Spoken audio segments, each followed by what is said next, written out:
Good morning, good afternoon, and good evening, everyone, wherever you're at in the world. Welcome to Last Rounds Baseball's live commentary of Major League Baseball. Tonight, we're going to bring to you the Atlanta Braves and the New York Mets. It'll be the second game of a four-game set between these two ball clubs. And last night, it certainly ended in bizarre fashion as it did go extra innings. At the top of the 10th inning, Ramon Laureano was nailed attempting to be squeezed home, as he ended up getting himself all the way around to third, but ended up killing the rally for the Braves. Whereas in the bottom of the inning, with two gone, a fly ball to right field that would have ended the inning to be caught by Laureano. He overran the ball, ended up falling in, and the New York Mets ended up picking up the victory. Well, tonight it is game 2 of the series, and we have a couple of interesting storylines to this one. It'll be Kodai Senga coming off the injured list as he will make his season debut for the Mets. And the Atlanta Braves will send Charlie Morton to the mound, the veteran who is with an even 500 record this year. Will look to do his damage tonight. Well, first of all, I'll give you the starting lineups for the Atlanta Braves. Leading off and playing in center field is number 24, Jared Kelenic. Hitting second and playing third base is number 27, Austin Riley. Batting third and doing the designated hitting is number 20, Marcelo Zuna. In a cleanup spot and playing first base is number 28, Matt Olson. Batting fifth and doing the catching is number 16, Travis d'Arnaud. Hitting in the sixth spot and in left field is number 8, Eddie Rosario. Batting seventh and getting the start tonight in right field is number 14, Adam Duvall. Hitting eighth at second base, number 17, Nacho Alvarez Jr. And batting ninth and playing shortstop wearing number 11 is Orlando Arcia. They are going to be facing Kodai Senga, who is making his season debut. He is coming off the injured list, and a much-needed shot in the arm for the New York Mets as they continue their playoff push and good form of baseball in the month of July. Well, that's your starting lineup for the visitors from Atlanta. And now the starting lineup for the home team, the New York Mets. Leading off and playing shortstop is number 12, Francisco Lindor. Batting second in left field is number 9, Brandon Nimmo. Hitting third and doing the designated hitting is number 28, JD Martinez. In the cleanup spot and playing first base is number 20, Pete Alonso. Batting fifth in right field wearing number 1 is Jeff McNeil. Hitting sixth and playing third base is number 27, Mark Vientos. Batting seventh at second base is number 11, Jose Iglesias. Batting eighth and doing the catching is number 4, Francisco Alvarez. And batting ninth in center field is number 15, Tyrone Taylor. And they're going to be facing Charlie Morton, who takes to the hill with an even 5-5 record. He's got himself an earned run average of 3.83. We'll get you the rest of the rundown on Morton just before the game starts. Welcome, everybody, for checking in. Our friend Yuki is back in again. Our friend Titus from the land of the rising sun in Japan is checking in. It is early morning there. We're glad you guys can make it with us. Hang tight, everybody. We'll be back in just a few with all the action right after this. Hello, this is Eric Fox, formerly of the Oakland A's and Texas Rangers baseball teams. If you want to learn about Japanese baseball, see Coach Fred of Last Raps Baseball. If you want baseball instruction, see Coach Fred. If you want to learn about golf, do not go to Coach Fred. Fred, what kind of club is this? At Last Raps Baseball, we know baseball. First pitch is just around the corner, and we'll be back in just a moment with all the action after these tunes.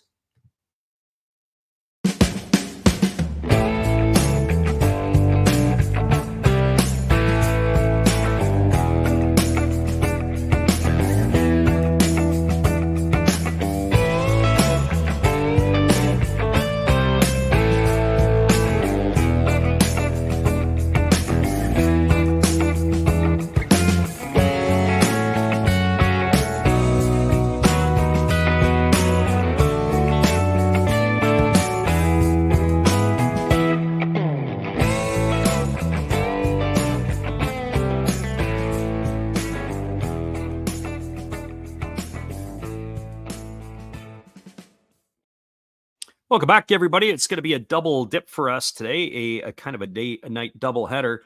We are going to be on the call for this one here, Mets and Braves, and then we'll flip it around and be on the call for an NPB game at 10 o'clock Pacific or 1 a.m. Eastern. So if you're up late and want to join us, it'll be the Hokkaido Nippon Ham Fighters and the Saitama Cebu Lions will be on the call for that much later this evening. Coming to bat to lead it off for the Braves will be Jared Kelenic.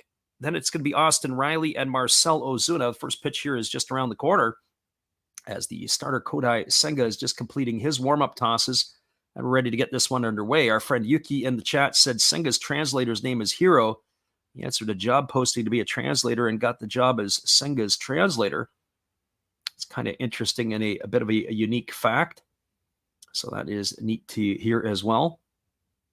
Well, Senga's completed his warm-up tosses, and we're ready to get this one underway as the home plate umpire for tonight's game is just clearing off the plate in front of Francisco Alvarez, and Jared Kelenic is stepping into the box, ready to get this one going. And the first pitch coming here from Senga is about to happen as he kicks and delivers. The first pitch is a fastball at 95 that misses down, and the count is quickly 1-0. So 1 ball and no strikes. The umpires for tonight's game behind the plate, it's Gabe Morales. It'll be Doug Eddings at first. Ryan Addition is at second, and Will Little is in the rocking chair at third base. There's a fastball swung on and fouled away, and the count goes even at 1-1. Defensively tonight for the Mets, only one change from last night's ball game. The outfield from left to right, it is Nimmo in left, Taylor in center, and Duvall gets the start this evening. Well, check that. I'm giving you the Braves lineup as that fastball swung on and fouled away. Pretty much the same lineup tonight. The only difference is Nimmo's in the ball game in the starting lineup. Nimmo is in left. The center fielder is Taylor, and the right fielder is McNeil. As Senga delivers a split finger pitch that swung on and chopped foul right at home plate. The count remains at 1-2. Around the infield from first to third, it is Alonso at first, Iglesias at second. The shortstop is Lindor. Vientos is at third. The battery of Senga and Alvarez. Senga gets himself a new baseball. Kelenic is in the hole at 1 ball and 2 strikes. Here comes the pitch. And it is a split finger pitch. The ghost fork has shown up. And Kelenic is in the books for out number 1 here in the first inning. So if the splitter is splitting, Senga can be as nasty as anyone in Major League Baseball. So 1 up and 1 away, and that's going to bring up Austin Riley.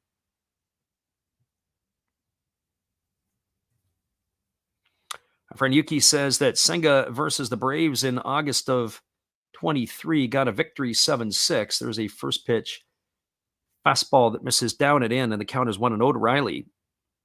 Riley hitting .258 with 13 homers and 40 runs driven in. Senga delivers. It's a fastball that swung on and fouled away, and the count goes even at 1-1. Pounding him inside, are they? Last night's ball game, Riley had a pair of hits. He had a double and a single in 4 trips to the plate. Right-hander against the right-hander. Senga ready to go again. He kicks and delivers. It's a fastball that misses down, and the count now goes to 2-1 on Riley.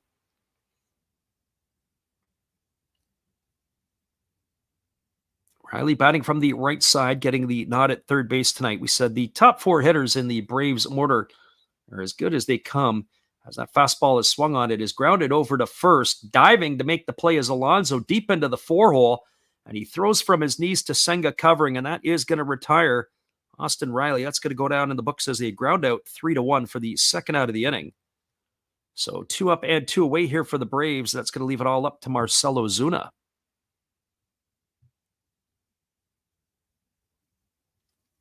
And for Ozuna, he's hitting .305 on the season. He's got himself 28 homers and 80 runs batted in.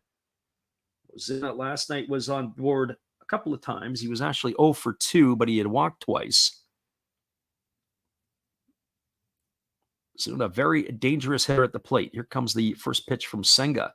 And it's a fastball that comes up and in and hits Ozuna. Ozuna is not the happiest of campers. He's got a couple of words there for Francisco Alvarez, as he is going to make his way to first base. That was a 4-seam fastball that rode up and in, got him on the left, looked like deltoid muscle. So Ozuna up around the head. You got to be careful about that when it's up around the head area. I'm sure he's not the most happiest guy. They did want to pitch him inside, and they have been coming in.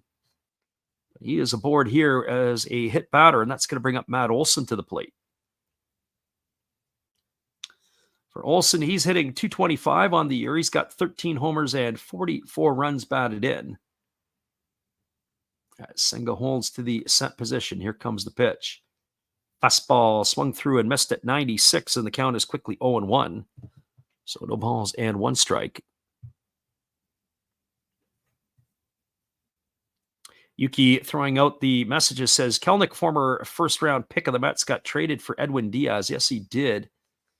As there is a fastball that is grounded foul. Nice stop there by Alonso, but did not get to the bag in fair territory, and that's going to run the count at 0-2 to Olsen. If I'm not mistaken, it was the Robinson Cano Edwin Diaz deal to the Mets for Kelnick, and I can't remember the other player that went the other way to the Mariners. At the time, people in Seattle were up in arms. You just traded your best closer, and you traded Robinson Cano, but who knew that Cano was going to pop positive again for a substance, which he did with New York, as that split finger misses down, and the count goes to 1-2. Mets still have one of the best closers in the game, Edwin Diaz, even though he hurt himself in the Classic last year. He is as good as they come. Fastball swung on and fouled away, and the count remains at 1-2 to Olsen. So 1 ball and 2 strikes.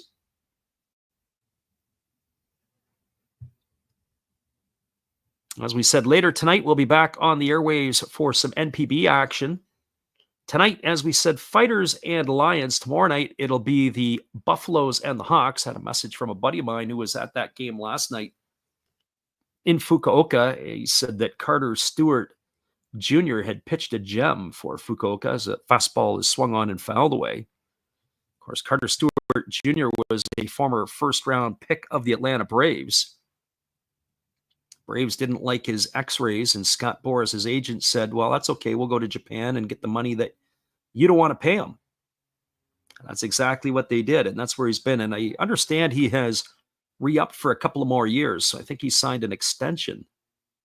There is a split finger pitch that's swung on, and it's golfed foul down the right field line into the seats, and the count remains at 1-2 to Olsen.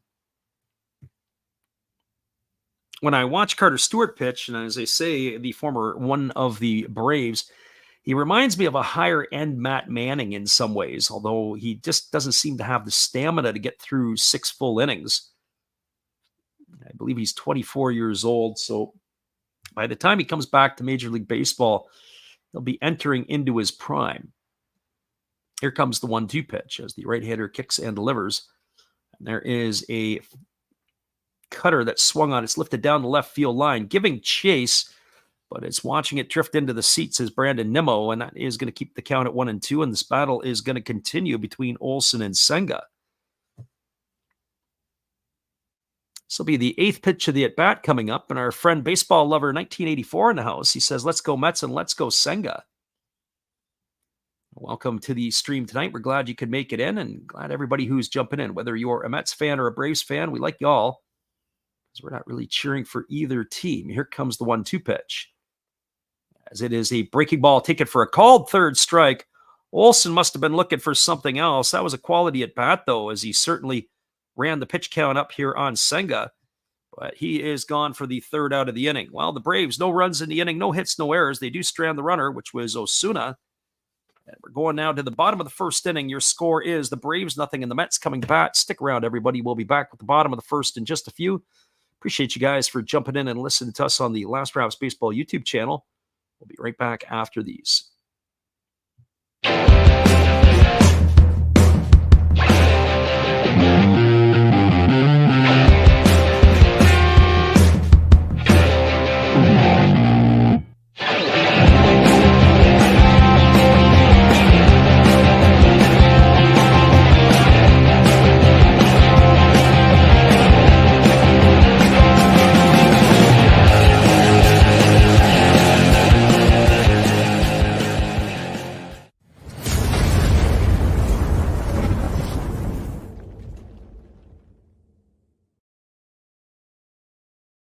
It's a 0-0 scoreline. We're moving to the bottom of the 1st. We'll be back in just a few with all the action.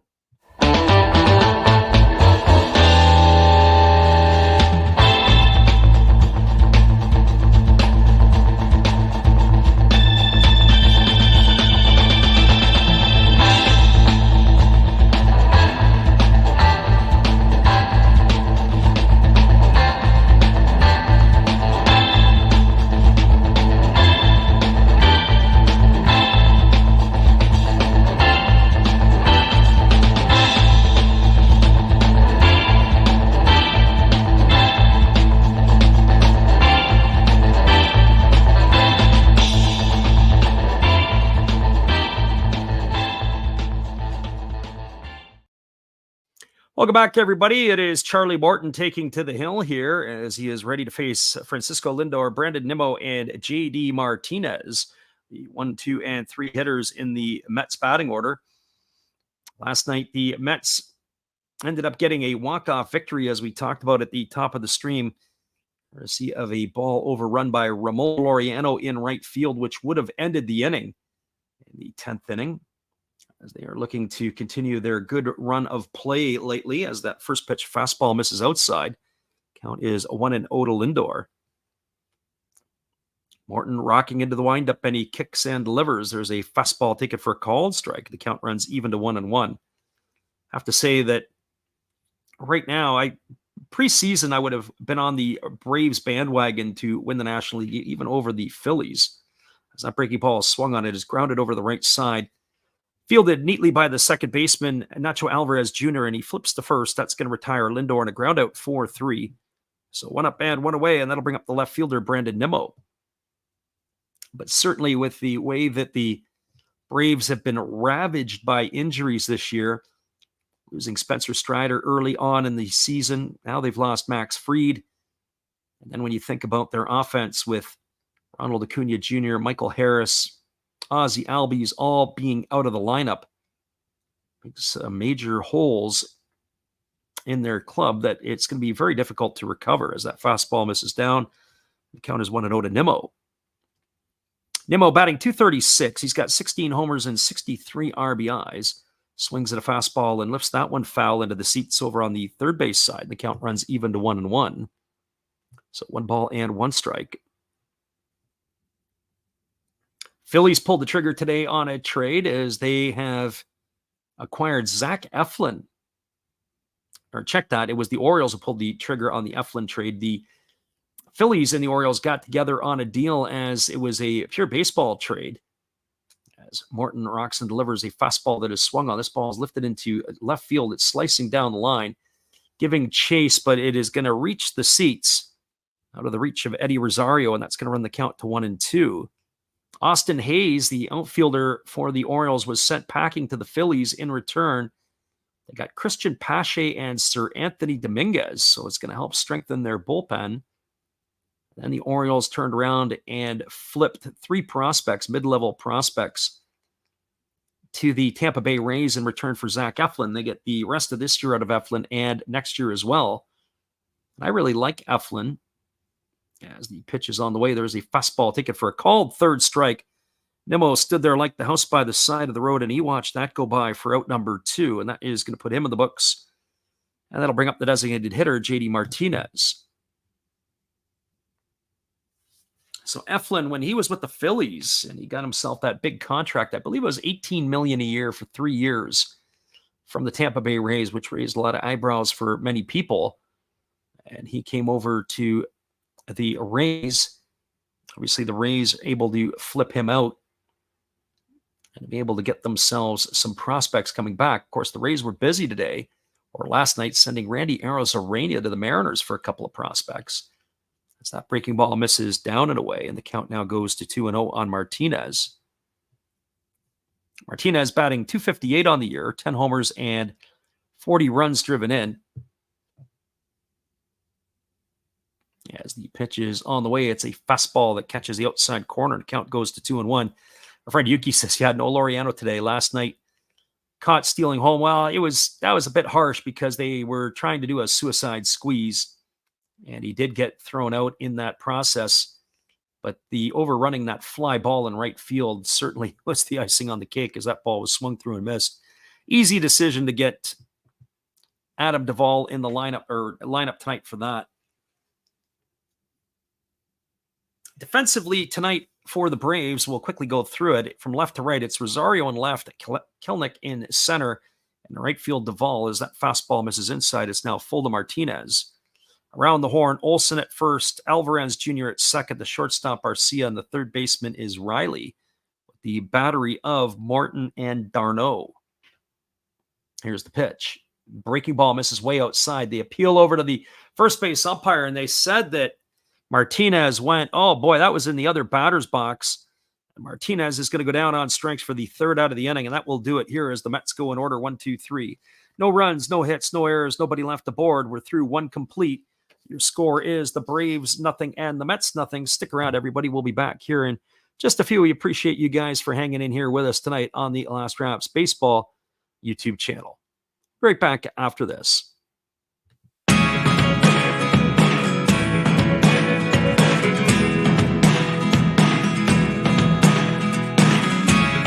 Never really know what's going on. Look at me sometimes like all you want to do is run. Hear me out, hear me out.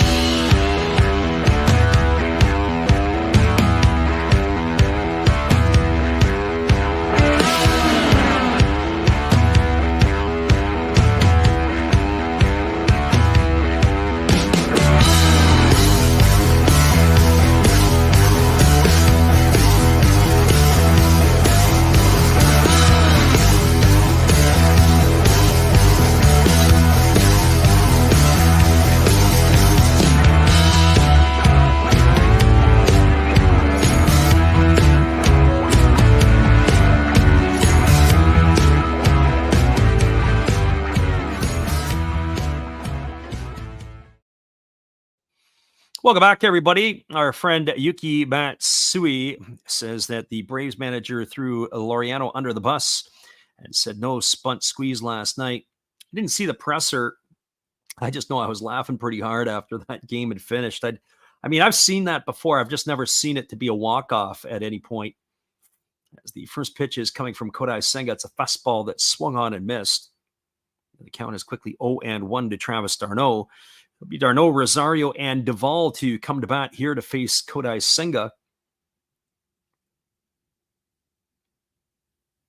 Senga here ready to go again as he gets his sign from his catcher Alvarez, and the pitch is on the way. It is a breaking ball swung on. This ball's lined into left field. It's going to get down for a base hit in front of Nimmo, and that is going to put d'Arnaud aboard with a leadoff single. That'll bring up the left fielder, Eddie Rosario. I was saying last night, it was interesting to see that play, how it was overrun. And, really, Laureano, probably his best baseball was played before he popped for the PEDs. When he was with Oakland, he was outstanding. And then I remember they had that altercation with the Astros, and the next thing you know is he pops positive and he's out of ball for about 80 games.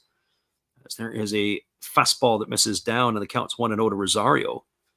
Rosario hitting only a .182 on the year, 9 homers and 31 runs driven in.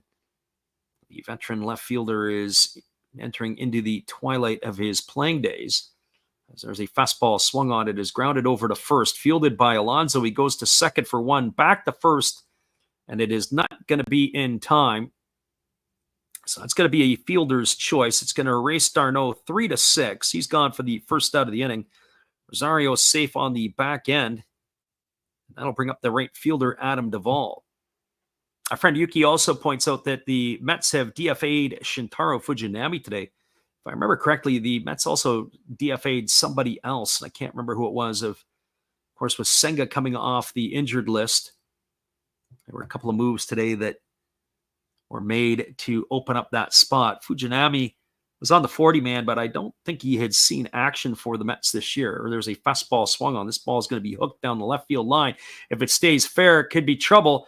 And this ball is gone. A 2-run shot for Adam Duvall.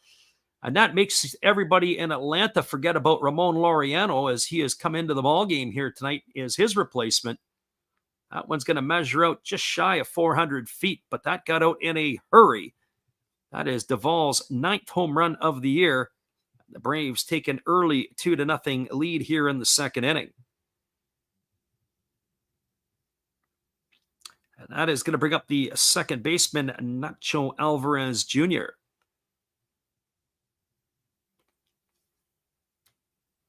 So Senga facing Alvarez for the first time, blows a 96-mile-an-hour fastball by him. The count is 1-0. Yuki points out it was also Adrian Hauser who was DFA. There's a fastball swung on it, is popped up over on the first base side. Pete Alonso has room, and he's going to make the catch in front of the Mets dugout. And Alvarez Jr. is gone for the second out of the inning. So 2 gone here. That's going to leave it all up to the shortstop, Orlando Arcia. Adrian Hauser, of course, the former Milwaukee Brewer. When you think of the Milwaukee Brewers, of their whole pitching staff, their big 3, Woodruff out for the year, Burns dealt to Baltimore, and Hauser, who had signed on with the Mets, as that fastball is swung on and fouled away, and the count's 0-1 to Arcia.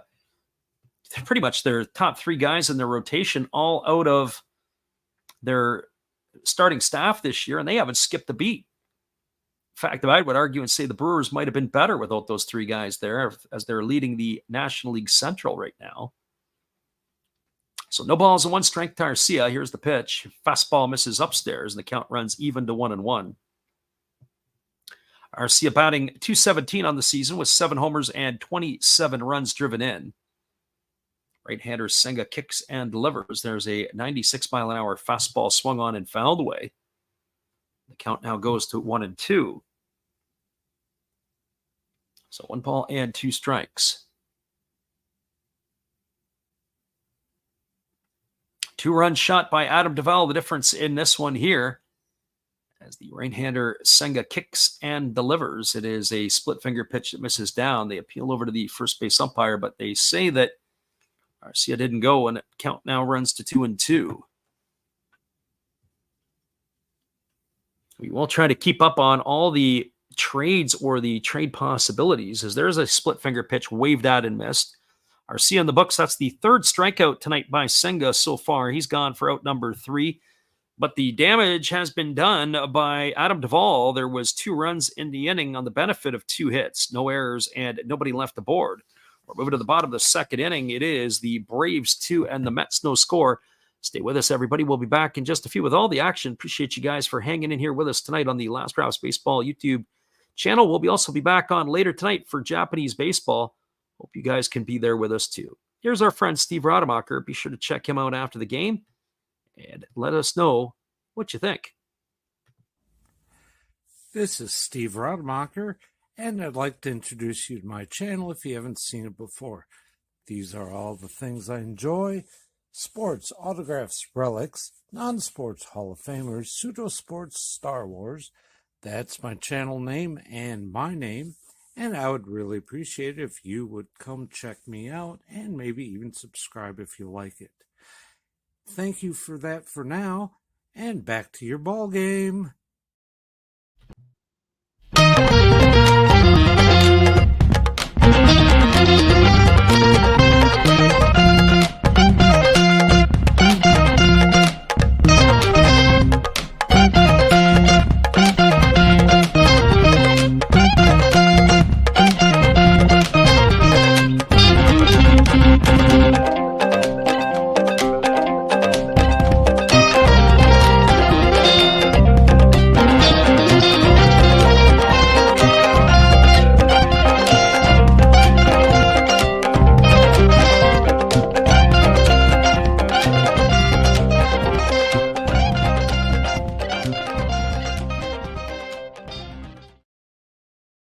Welcome back, everybody. It's going to be the heart of the mat's batting order to come to bat. That means Pete Alonso, Jeff McNeil, and Mark Vientos to face the right-hander Charlie Morton.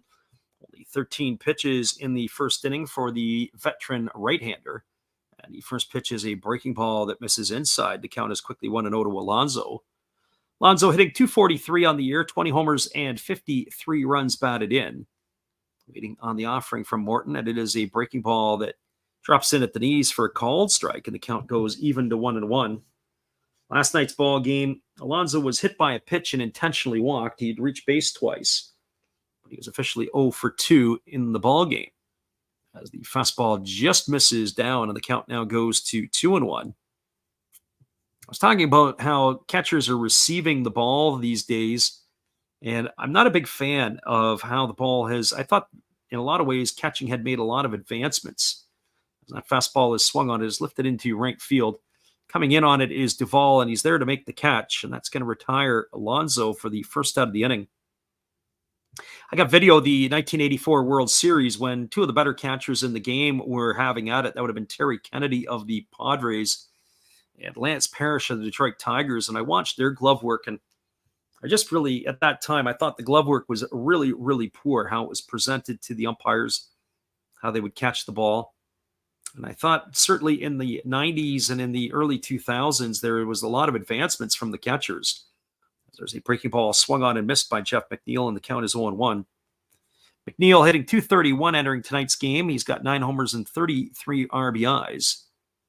Batting from the left side against the right-handed throwing Morton, who rocks and delivers. There is a changeup that is swung on and missed. The count now goes to 0-2. But I watch the way the catchers are receiving the ball these days, and you're always taught not to yank it down like a window shade at pitches that were up at the belt. As that fastball swung on, it is lifted to straightaway center field. Moving over underneath it and making the catch is Jared Kelnick. And that is going to retire McNeil for the second out of the inning. And you think about dealing with catchers and how you teach them how to receive.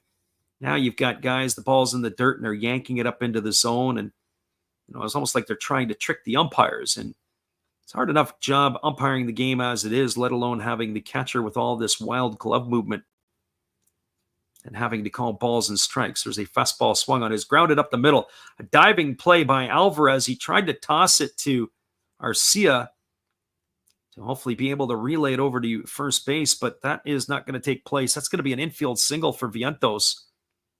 Right idea there by Alvarez. He was playing very close to the bag. He had to go to the shortstop side of second base. He tried to throw it from his belly to Arcia so that he could relay it over to first, but they weren't going to be able to make that play. That is a single for Vientos. He's aboard with 2 out, and that is going to bring Jose Iglesias to the plate. And for Iglesias, he's hitting .366 on the year, and he takes a first pitch fastball or a breaking ball over for a called strike. Count is 0-1. Iglesias has got 3 homers and 17 runs driven in. Batting from the right side here against the right-handed throwing Morton. As Charlie fires over to first base, and it looks like he did get back in time, was Vientos. So it was a good snap throw from Morton. So Iglesias waggling the bat, waiting on the pitch here from the right-hander of the Braves. Kicks and delivers. There's a breaking ball that misses down and away, and the count goes to 1-1. So as I say, with regards to the catching and just some philosophies that have taken place and have overrun, but what I think is interesting is it's not just one team. Sometimes you'll see one team do something and then, people will buy in, but it's right across the league. Everybody was going to the one knee. It wasn't like it was one team. It was like everybody was doing it. Breaking ball misses inside, and the count goes to 2-1. You think of back in the day when Tony Pena worked off a one knee or literally sat on the ground to catch. Pena was ahead of his time. He was the only one really doing that in certain situations. And now you look at all kinds of guys, and they're doing it all kinds of different ways. There's a fastball swung on, is grounded past the bag at third base. Slamming on the brakes is Iglesias, and Vientos is going to go all the way around to third. That's going to put runners on the corners with 2 out. Iglesias had to slam on the brakes running around first. Ball had some eyes there as it just hugged the line. As it hugged the line, it got past the bag. We get a look at it on the replay. It went over top of the bag. And just the way it kicked off, it was just prevented Iglesias from going to 2. It hit off the tarp and kicked out right to the left fielder Rosario, who held Iglesias to the single. So now that brings Francisco Alvarez to the plate. All of this action going with 2 out here. He takes a first pitch breaking ball inside for ball 1. The count's 1-0. Alvarez hitting .273 on the year, 4 homers and 24 runs driven in. They are playing him around to the left side. The second baseman is almost over the bag at second base as he swings through a breaking ball, and the count goes even to 1-1. So 1 ball and 1 strike.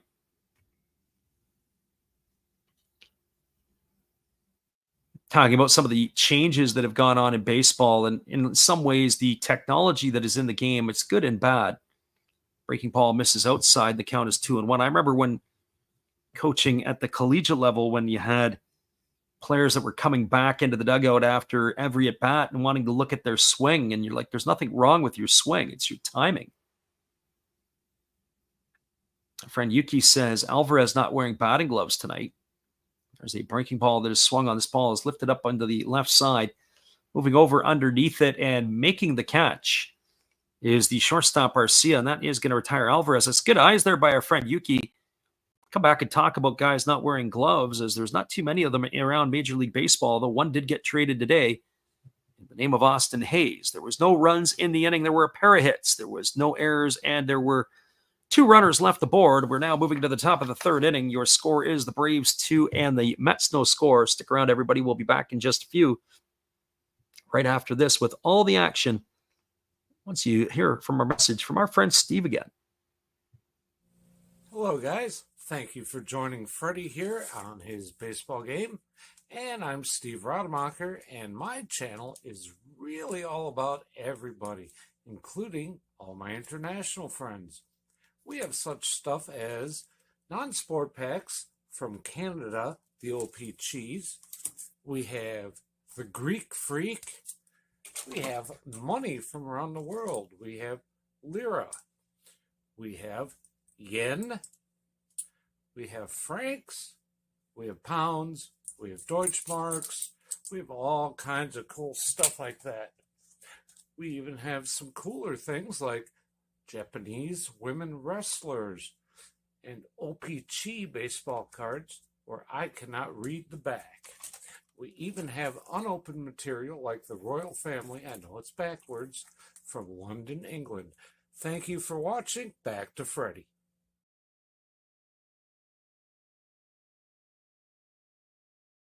With all the action, appreciate you guys for hanging in with us tonight on the Last Rouse Baseball YouTube channel.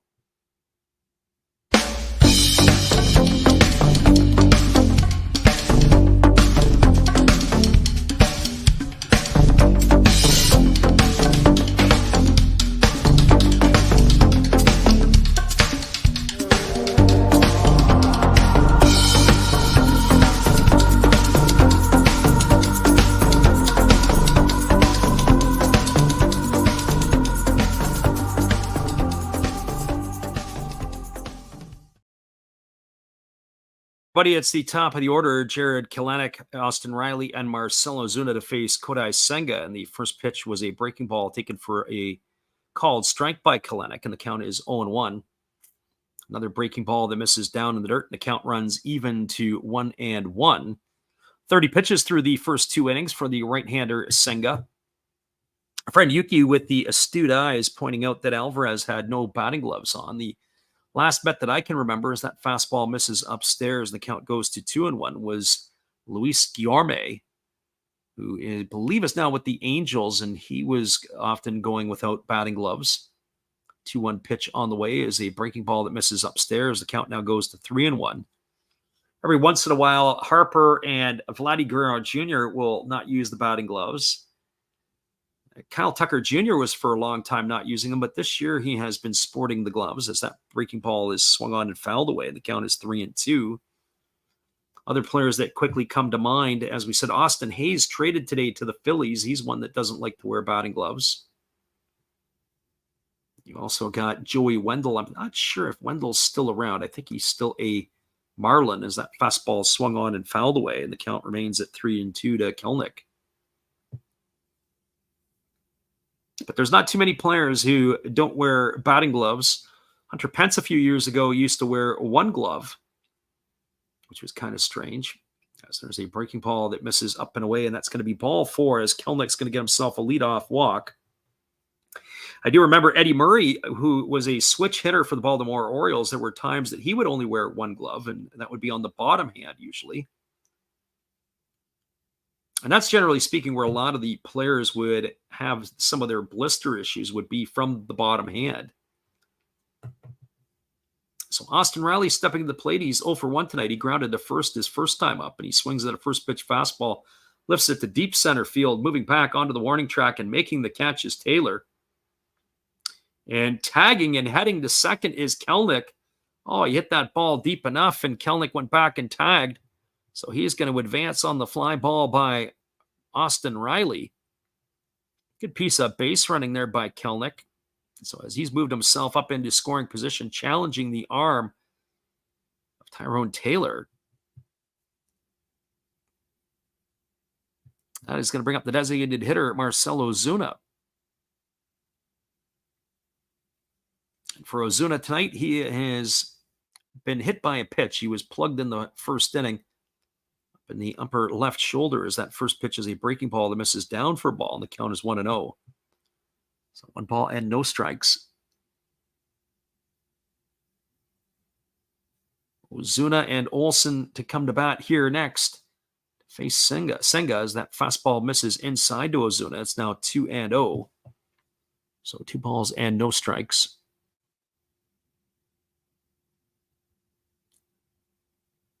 Thinking about players that didn't wear batting gloves, one of the first player that was attributed to do it in the game was Hawk Harrelson, a former announcer for the White Sox, as that pitch is swung on and fouled away, and the count's now 2-1 to Ozuna. Hawk Harrelson was suffering from some blisters, and he wore a golf glove in a game, and then he had hit a home run in that game. And he just started to make it a staple. A lot of players would wear it in practice, but they wouldn't wear it in the games. And now it's commonplace. Everybody pretty much wears a glove, and nobody doesn't wear anything. As there's a fastball swung on and grounded foul past the bag at third base. That runs the count to 2-2. Funny how times change. And as I said, sometimes guys would only wear the one glove. They wouldn't wear a pair. I remember as a youngster going to old Tiger Stadium, and they used to sell batting gloves, but they would only sell the one, and it would be a left-handed glove. So the left-handed glove was for the right-handed hitters, more so to speak. They would never sell them in a pair. There's a fastball taken at the knees for a called third strike. Oh, Ozuna didn't like that one. He's walking backwards and having a little discussion with the home plate umpire, but that is going to put him in the books for the second out of the inning. So 2 gone here, and that'll bring up the first baseman, Matt Olson.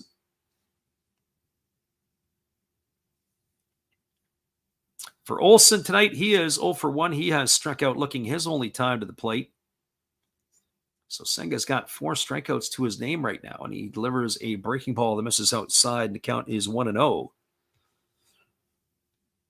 Olsen hitting .225 on the season. He's got himself 13 homers and 44 runs driven in. As the pitch is on the way, it's a fastball taken for a called strike. It counts 1-1. Friend Yuki asked the question, can I bring up a touchy subject about Ohtani and gambling? Absolutely.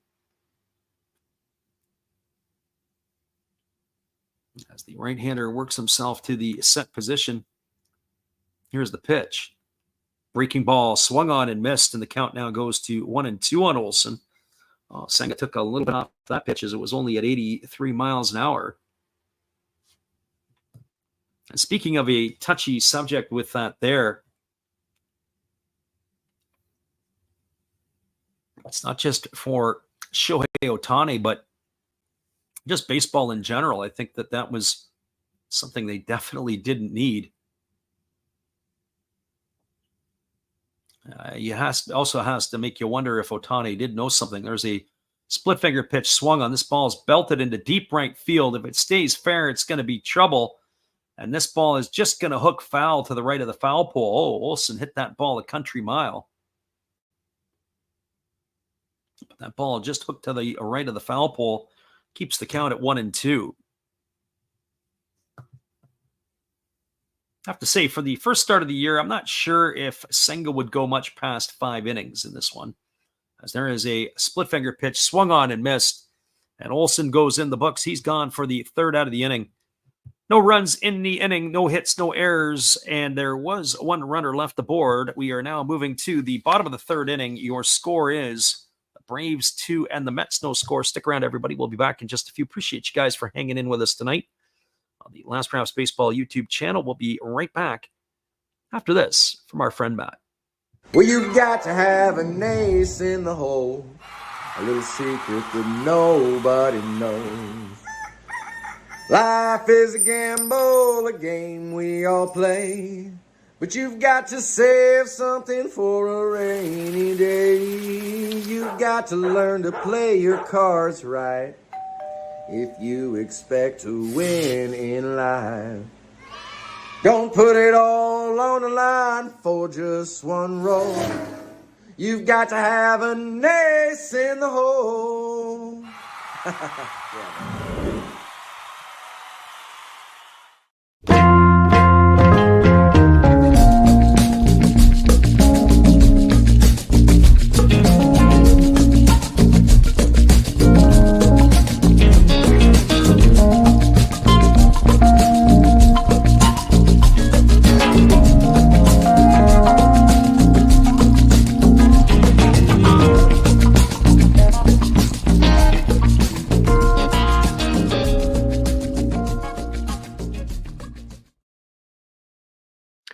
Welcome back, everybody. We are cruising to the bottom half of the third inning. It is going to be Tyrone Taylor, Francisco Lindor, and Brandon Nimmo to come to bat, the 9-1-2 hitters for the Mets.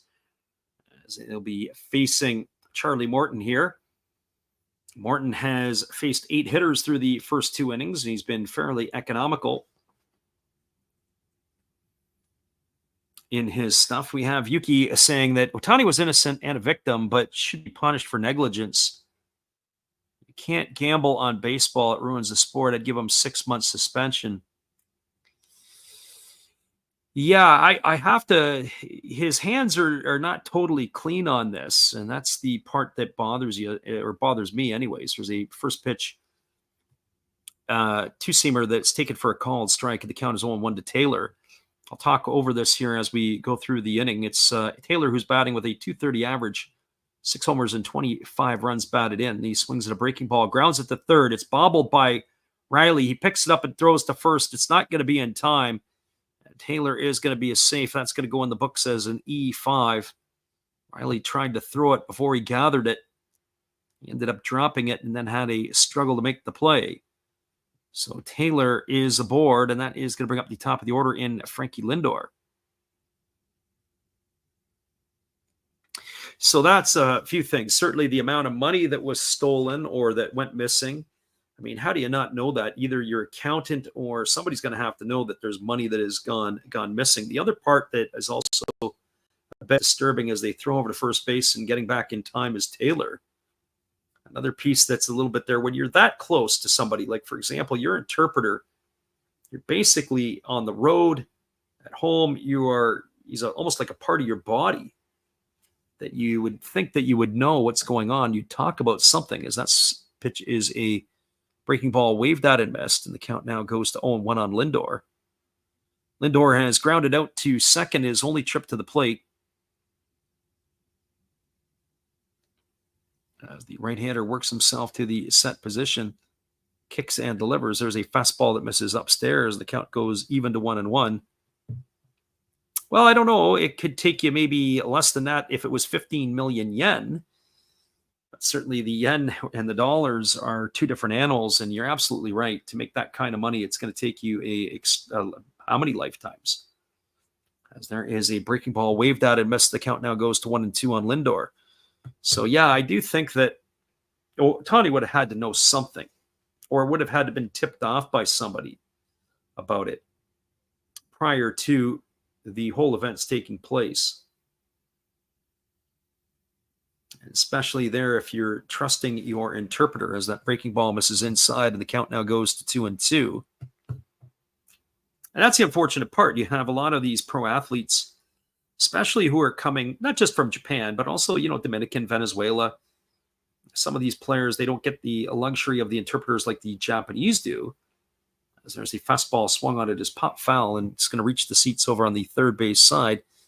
The people that are in your trusted group or your crew, whatever you want to call it, the ones that you have shared your trust with, will be the ones that are going to be around you the closest. And you would think that you're going to know kind of what's going on with them, as there's a split finger pitch missing down. I think at least it looked like a Morton split finger. It might have been a two-seamer or a sinker that went down and away. So 3 balls and 2 strikes to Lindor. Runner at first is Taylor. Nobody out here in the third. As the right-hander Morton kicks and delivers, it's a breaking ball that comes inside and hits a Lindor in the back of the calf. And he is going to be awarded first base. That's going to put runners at first and second with nobody out. That's going to bring up the left fielder, Brandon Nimmo. So, yeah, to our friend Yuki's point, it's going to take you a long time to be able to make that kind of money. And when you're in that situation where it's going to take you a long time to make that kind of money, it is definitely something you have to monitor and keep your eye on. And certainly in that situation where you have that closeness as that fastball misses outside to Nimmo. Nimmo today struck out his first time up looking as he's 0 for 1. You know, when you think about your tight buddies, your tight friends, the people that you confide in the most, and the interpreter in a lot of ways is going to be in that mix. As that breaking ball misses outside, there's going to be something that will say that. And especially the interpreter, he knows. The interpreter knows he's not making $15 million a year. It's the guy that he's working for or working with that's making that kind of money. So 2 balls and no strikes. So you're placing that kind of bets or that kind of money, definitely got to say something is fishy. And who knows what else is going on behind the scenes? You never know what happens. I understand that there was a umpire in Major League Baseball. I think it was Pat Hoberg who has been suspended, but that's kind of been quiet. There's a breaking ball that misses outside. The count now goes to 3-0. When you think of some of the players, obviously Tupaquita Marcano suspended for life. A number of other players got 1-year suspensions. One of the names that popped for me was Andrew Saalfrank, a reliever for the Diamondbacks. As there's a pitch that misses upstairs, that's going to be ball 4 to Nimmo. And Morton's got himself in all kinds of trouble here as he's loaded the bases with nobody out. An error by Austin Riley. He hit Lindor, and now he has a walk Nimmo. It's going to bring JD Martinez to the plate with nobody out. So Morton in an early jam here. And the first pitch on the way to JD Martinez is a fastball that just misses off the outside corner for ball 1, and the count is quickly 1-0. Our friend Yuki says if a friend stole $25,000 or less, as there's a fastball swung on it, is grounded foul. Oh, nice try. They grounded. It was a nice play by Riley. He fielded the ball. He stepped onto the bag. He came home with it. And they might have had a chance at a double play, similar to the double play we witnessed in last night's game. But that ball had landed on the foul line, but it just kicked foul. Good call by the umpires on that one there. As that ball had ended up in foul territory, but they had a shot to they go to old-fashioned 5-2 double play. So 1 ball and 1 strike it is. Yuki was saying if a friend stole $25,000 or less, then I'm okay with that. But anything over $50K makes me not trust the official story.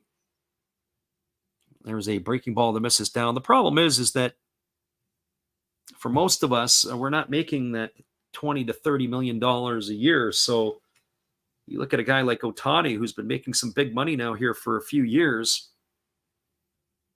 You look at the amount that he's been pulling in. Well, that's big money to you and me, but at that level, maybe not so much, as that fastball just misses low, and it's now 3 balls and 1 strike to Martinez. Nowhere to put him, as Morton's going to have to pitch to him here. He's going to get something good to hit. And you've got the polar bear waiting on deck. So here comes the 3-1 pitch. Fastball swung on, lifted into deep right field, moving back on it, on the warning track, turning around, and it is off the top of the wall, and it's gone. A home run, a grand slam home run for JD Martinez as he goes the other way and puts the Mets on the board, giving them now a 4-2 lead. Taylor crosses the plate, Lindor crosses the plate, Nimmo crosses the plate, and now JD Martinez crosses the plate, and the Mets are out in front with a 4-2 lead here in the last half of the third. The good karma for the Mets continues as they just continue to play some solid baseball here in the month of July. Charlie Morton there got himself into some trouble. Obviously, the error to start the inning, and then the hit batter and the walk. And the first pitch is a breaking ball that comes inside to Pete Alonso for a ball, and the count is 1-0. So 1 ball and no strikes. Maybe this is the spot or the run where the Mets just carry it right on to the end of the year. There's a breaking ball swung on, grounded to short, fielded by Arcia. He throws to first. Alonso's in the books, ground out 6-3. He's out for the first out of the inning, and that'll bring up the right fielder, Jeff McNeil. Friend AS in the house tonight. You're in for the first game of the doubleheader. We've got this one here, Braves and Mets. And we're going to be following it up with the Fighters and the Lions going off at 9 o'clock Pacific or midnight Eastern, depending on where you're at. So the Japanese game a little bit later this evening. First pitch fastball from Morton misses down to McNeil, and the count's 1-0. McNeil flew up to center field his first time up.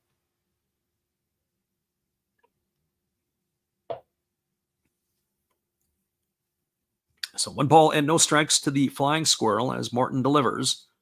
It's a breaking ball waved out and missed, and the count runs even to 1-1. So 1 ball and 1 strike.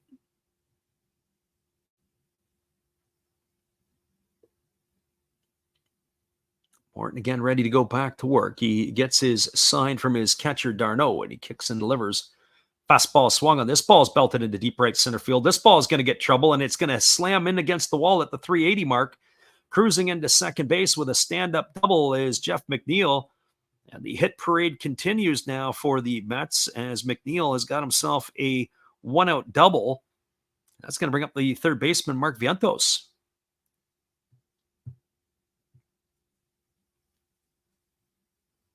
Just as a reminder for everybody, don't forget to bookmark the channel when you are around. Our friend AS says, hopefully your Stampeders and Red Blacks combined for 48 or less before the NPB. That sounds like it could be our friend Living Room Sports at his finest. Making those predictions on all the CFL stuff. We don't watch that stuff. Here comes the pitch. The first pitch is a fastball that misses down and away, and the count is 1-0. Although there is a player for the Stampeders who a number of years ago had done some hitting with us. When he was a young man, chose the basketball and football route. He was in the NFL for a little bit. Here comes the pitch. It is a breaking ball that misses down. Count goes now to 2-0. So 2 balls and no strikes.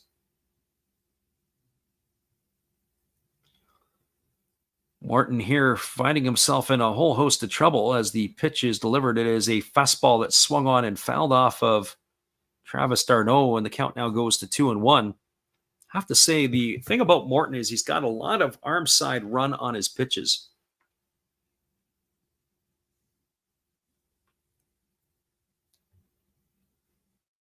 As I said, I don't know if that's the two-seam from Morton or if he's got a bit of a sinker or a combination thereof.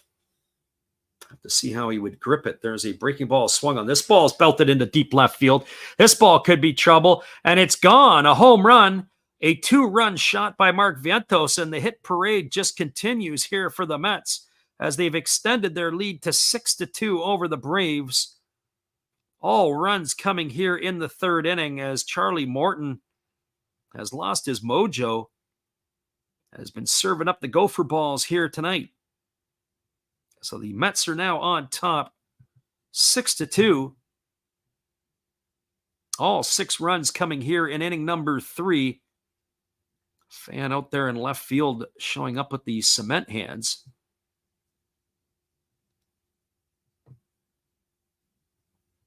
Friend Yuki points out, yeah, if they can chase Morton here,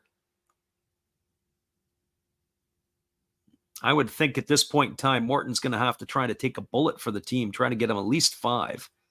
First pitch fastball delivered to Jose Iglesias, take it for a called strike, and the count is 0-1. Iglesias is 1 for 1 today. He's got a single in his only trip. They do have action in the bullpen as it is Daysbel Hernandez up and throwing as the ground ball is hit to short. Fielded neatly by the shortstop Arcia, who throws out Iglesias on a ground out 6-3. He's in the books for out number 2, and that's going to leave it all up to Francisco Alvarez. AS says the Mets have been scorching since the break. Yeah, we talked about it last night. I think, if I'm not mistaken, since the 1st of July, they're 14-7. So not just the break, it's before the break. There was a stat also, too. I think they've moved Frankie Lindor into the leadoff spot sometime in, what was it, in June, late June or late May, and he's been on fire in that spot. First pitch breaking ball misses to Alvarez. The count is 1-0. Full slate of games around Major League Baseball tonight. We'll try to keep you guys up to date on those. As that pitch is a fastball swung on. This ball is into deep left field. And the hit parade continues again. It's a Francisco Alvarez home run. This time a solo shot. And it's the 7th run of the inning by the Mets. Charlie Morton just can't seem to get it done. It is batting practice here in the 3rd inning for New York, as Alvarez has extended the lead to 7-2. Oh, that is a backbreaker here for the Braves. Morton, who had delivered the pitch, it was an 84-mile-an-hour breaking ball that hung up inside. Actually, sorry, we're going to check that. It was more of a two-seamer that hung in. I thought that was a breaking ball, but nope. Two-seamer, low 3/4 arm slot, ran in on the hands of Alvarez, and he made no mistake. And that is going to be it for Charlie Morton. His night is done. Hang tight, everybody. We got a pitching change here in New York. We'll be right back here to see it through here in just a minute. Hang tight. We got all kinds of things to talk about now. We do have a pitching change. Hello, everybody. Steve Rodmacher coming back at you again. And during this pitching change, for a change of pace, let's open some baseball cards. We'll get through these quickly. 2023 Topps Big League. We have rookie card of Tyler Freeman to go along with a Matt Chapman. And why not a Jake Cronenworth? Shoot 'em, Jake! We do have a rookie card of Brett Beatty. That's pretty cool. To go along with the uncommon Carlos Correa. Pretty common to me, but what do I know? Trey Mancini to go along with a rookie of Kodai Senga. Freddie, tell them about Kodai. And one of my favorites, Devin Williams of my Milwaukee Brewers. All right, looks like the pitcher's coming in. Freddie, you can take over now. Appreciate you there, Steve. It's going to be Daysbel Hernandez coming on in relief. And Charlie Morton, he has worked. This will be his 10th appearance of the campaign. He's worked 9 2/3 innings, allowed 6 hits, 1 run. No runs have been earned. He's walked 3 and struck out 12. So he is on in replacement of Charlie Morton. So he'll be completing his warm-up tosses. So Daysbel Hernandez, a early call to the pen here for the Braves. And our friend Yuki said exactly that. You know, usually what happens is you can get into the pen. You don't want to wear the pen out, and that's where you have to make a decision as manager. Sometimes you got to lose a game to win 2 or lose 2 to win 1. And so somebody's going to have to take the bullet here in this one. The first pitch is a breaking ball. It drops in for a called strike to Tyrone Taylor. Taylor led off the inning as he had reached on an error by the third baseman. Later came around to score. We'll get the update on the final line for Charlie Morton as there's a breaking ball that drops in for a called strike. The count now goes to 0-2. Morton's final line, 2 2/3 innings, 6 hits, 7 runs, only 5 were earned. He walked 1 and struck out 2 as there is a fastball swung on. This ball's belted into deep left field. Moving back onto the warning track is the left fielder Rosario, but he's going to have room to make the catch. And that is going to do it as Taylor is gone for out number 3. Well, the Mets send 10 batters to the plate here in the 3rd inning as they scored 7 runs in the inning on our benefit of 4 hits. There was 1 error and there was nobody left aboard. Your score as we move to the top of the 4th inning. It is the Mets 7 and the Braves 2. Hang with us, everybody. We'll be back in just a few with all the action. Appreciate you guys for sticking in with us tonight on the Last Rounds Baseball YouTube channel. We'll be right back after this.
Welcome back, everybody. It is Travis d'Arnaud leading it off here to face the right-hander Kodai Senga, who now enjoys a 7-2 lead in the top of the fourth. First pitch was a fastball that missed up and in to d'Arnaud.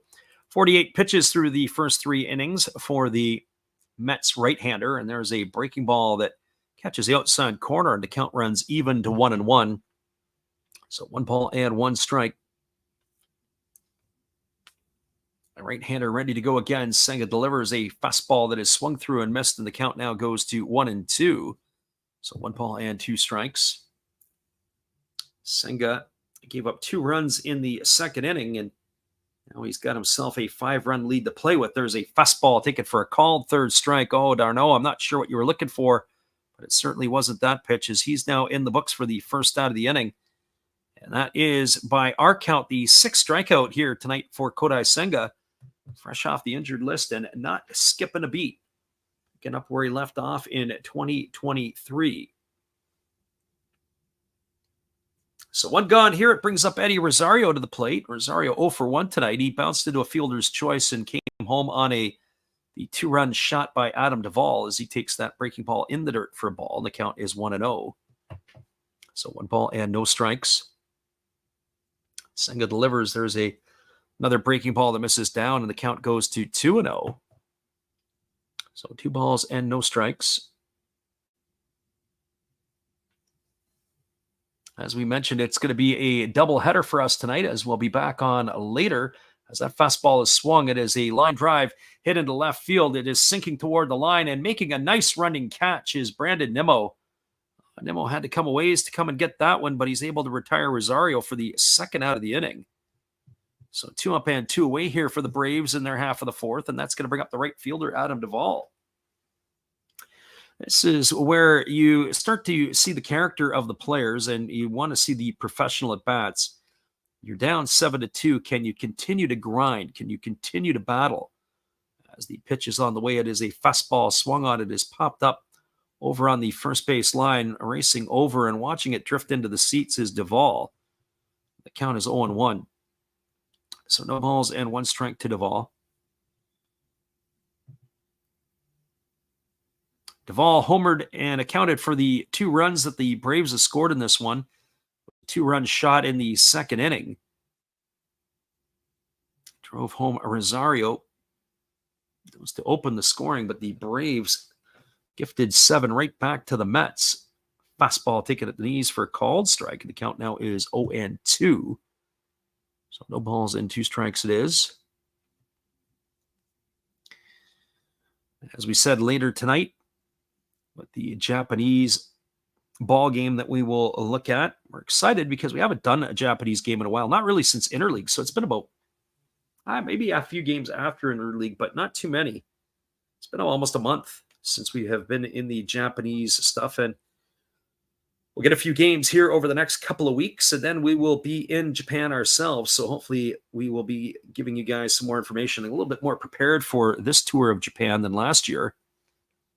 As that fastball misses down and the count goes to 1-2. Yuki says, yeah, after Charlie Morton's disaster here, it makes you appreciate Chris Sale more and more. Fastball swung on and missed, and Duvall's in the books. He's gone for the third out of the inning. And yet another strikeout for Kodai Senga, number 7 in the evening.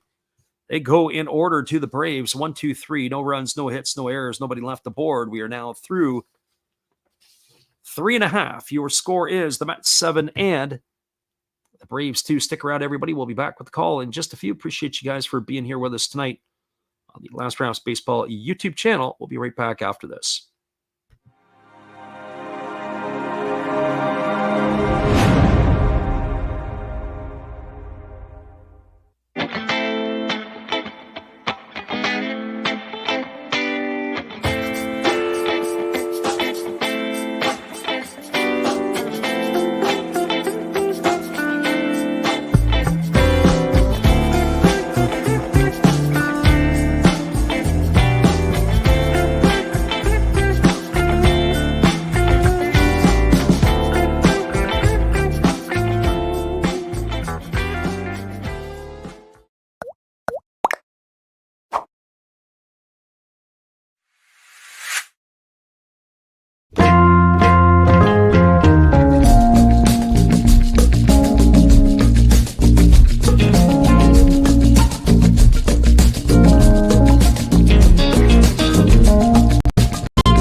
Welcome back, everybody. We are moving to the bottom half of the fourth inning, and it'll be the top of the order coming to bat for the Mets. Frankie Lindor, Brandon Nimmo, and JD Martinez to face the reliever here, which is Jason Hernandez, as he will come on here for his second inning of work. Only 3 pitches needed to get Tyrone Taylor out to end that half of the third inning. And the first pitch is a 98-mile-an-hour fastball, swung on and missed. Count is quickly 0-1. Lindor tonight is officially 0 for 1. He's grounded to second, and he's been hit by a pitch. Came home on the grand slam by JD Martinez. That was right in JD Martinez's wheelhouse, too, by the way, that Oppo blast. Something that he's been able to do. There's a fastball at 99 that Lindor couldn't check his swing on, and it's going to go in the books as a called strike, and it is, or a strike that he went for, so it's 0-2.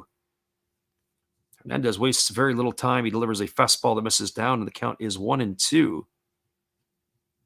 Yuki says the Mets bats boom, the Braves bats not in tune. Still early, but one would have to think that this hole here might be a little too deep for the Braves to dig themselves out of tonight. That fastball misses down, and the count goes to 2-2. So 2 balls and 2 strikes. And the way that Kodai Senga's pitching, at first I thought maybe they give him 5 and a fly. Maybe he goes 6 tonight. There's a fastball that is taken for a called third strike. Lindor held up, but the pitch caught the inside corner. That's a tough pitch. I tip your hat to Hernandez there as he is able to mow down Lindor for the first out of the inning. So 1 up and 1 away. It'll bring up the left fielder, Brandon Nimmo. This is our first look at Jason Hernandez, and boy, oh boy, he has got some electricity in the arm. There's a fastball that misses down to Nimmo, and the count is 1-0. So 1 ball and no strikes. Baseball Hernandez, they only list him at 5'10" and 220 pounds. He maybe could double as an NFL fullback, as that fastball swung on and fouled away, and the count goes to 1-1. I wouldn't have thought that he was this small. I would have thought the way that he looked, he probably stood a little bit bigger in stature. Fastball blown right by Nimmo, and the count is 1-2. That last pitch was at 98 on the gun. Made his debut last year with the Braves. As there is a fastball that misses down, and he wastes very little time. He gets the ball, and he gets right back on the bump, ready to go. So 2 balls and 2 strikes here to Nimmo.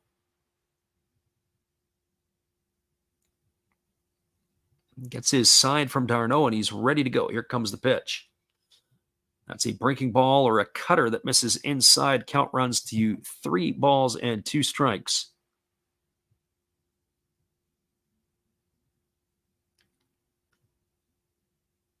As the right-hander delivers again, a fastball that misses up and in. And Nimmo is going to get himself a walk. I like Nimmo. He really sprints down the line to first base.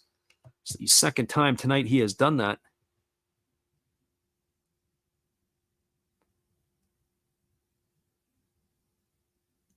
Hernandez was originally signed back in 2017 to a minor league contract by the Atlanta Braves. First pitch fastball delivered to JD Martinez. It swung on and missed, and the count is 0-1. Looking at some of his tours through the minors. So it took him 6 years to get to the big leagues, which is where he was last year, as that fastball swung on and fouled away. And the count now is 0-2 on JD Martinez.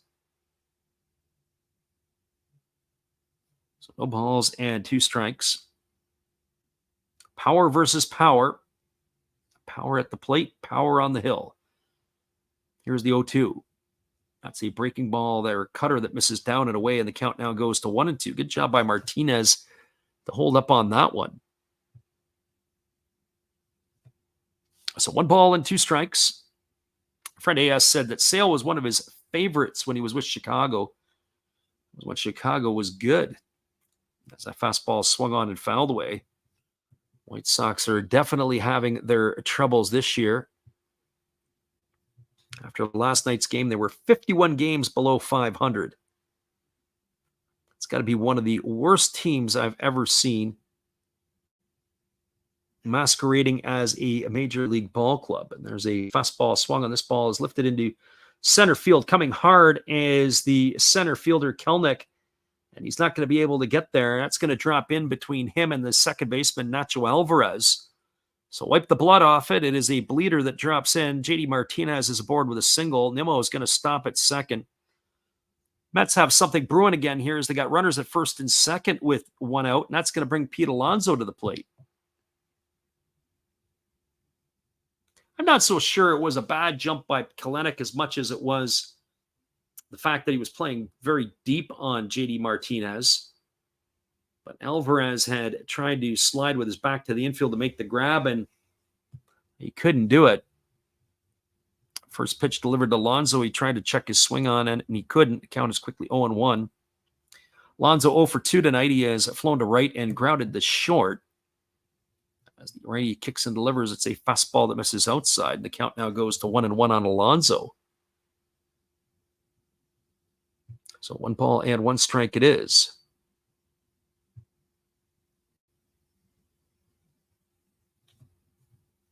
Alonso waggling the bat. Here's the pitch from Hernandez. Fastball swung on. That's going to be pop foul down the right field line. It's going to reach the seats just past the first base dugout. Kind of an interesting configuration that Citi Field has.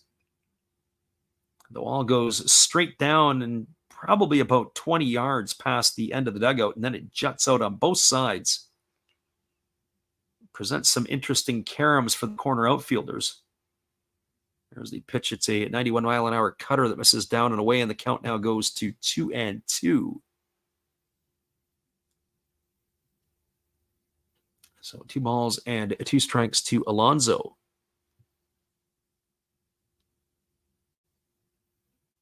As I say, full slate of games around Major League Baseball tonight. I'll try to get you up to date on all the scores as available.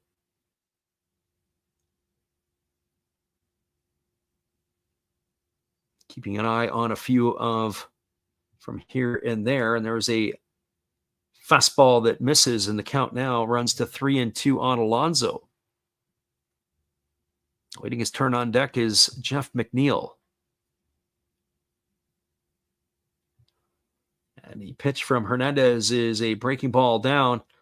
They're not even going to appeal that one. Alonso's got himself a walk. That's going to load the bases, and the Mets hit parade looks like it wants to continue. The runner at third is Nimmo. The runner at second, Martinez. Alonso, the runner at first, and Jeff McNeil coming to the plate, and it's going to bring the pitching coach at a quick pace out of the bullpen here, or out of the dugout here, to have a word with his reliever.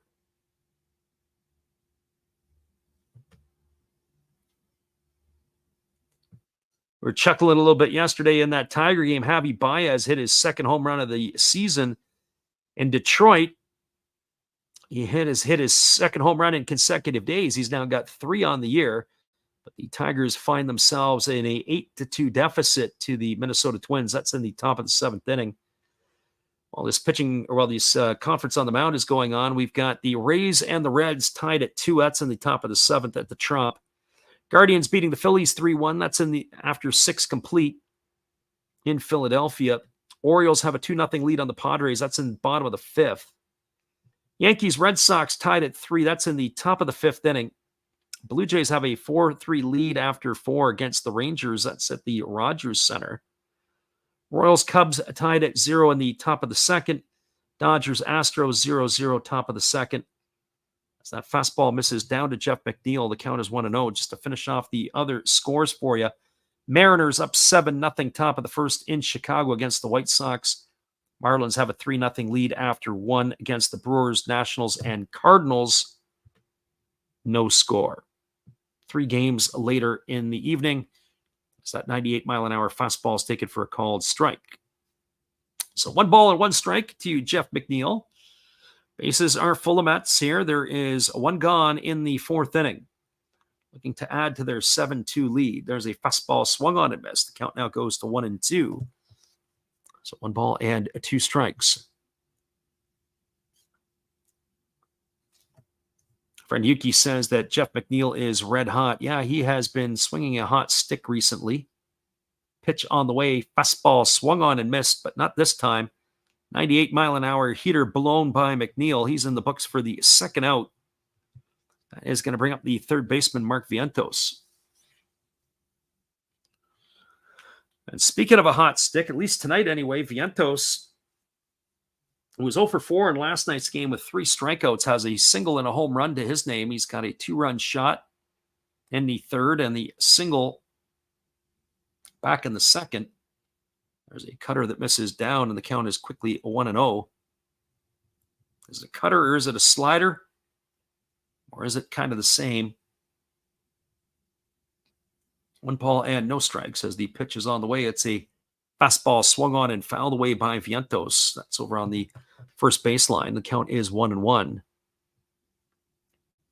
This game here has got the most scoring in it right now, as it's 7-2, although the Mariners sticking that 7 spot on the board. I didn't look to see if Randy Arozarena was in their lineup tonight. That would be interesting to note if he got there in time, as that ball is a cutter down and away, and the count now goes to 2-1 on Vientos. Nowhere to put Vientos, as the bases are full of Mets here, as there's a cutter that misses down. It's now 3-1. I don't see any sign of Arozarena in the lineup yet.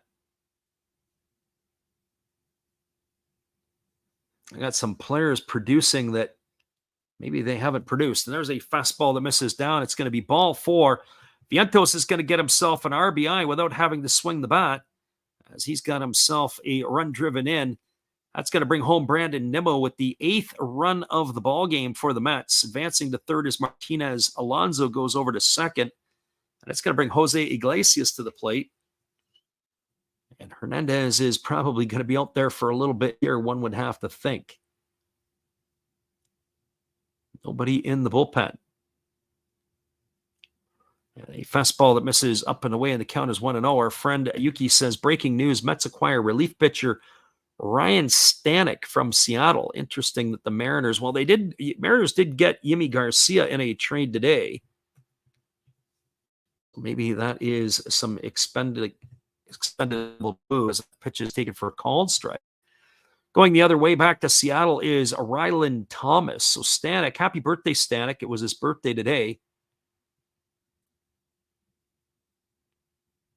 So very, very interesting. He's a low-cost move, Stanek.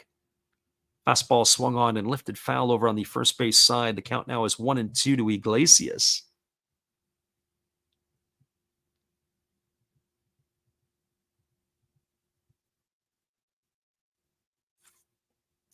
Thomas was a USC product. He was a left-handed hitting outfielder, 11th round pick. As there's a ground ball hit to short, Arcia fields the underhand, flips it over to Alvarez covering, and that's going to retire Vientos on a fielder's choice, 6-4. He's gone for the third out of the inning, and that is going to do it. But the Mets get another run. They got one run in the inning on the benefit of only one hit. There were 3 walks in the inning, no errors, and 3 runners left the board. We're now moving to the top of the 5th inning. Your score is the Mets 8 and the Braves 2. Stick around, everybody. We'll be back in just a few with all the action. Appreciate you guys hanging in here with us tonight on the Last Rounds Baseball YouTube channel. We'll try to keep you up to date on all the trade action as it comes in. We'll be back in just a bit. Hello, this is Eric Fox, formerly of the Oakland A's and Texas Rangers baseball teams. If you want to learn about Japanese baseball, see Coach Fred of Last Raps Baseball. If you want baseball instruction, see Coach Fred. If you want to learn about golf, do not go to Coach Fred. Fred, what kind of club is this? At Last Raps Baseball, we know baseball. Appreciate you there, Eric, and we'll be right back in just a few as this game here has been blown up by the Mets, 8-2 as we move to the top of the 5th inning. We'll be back in just a few.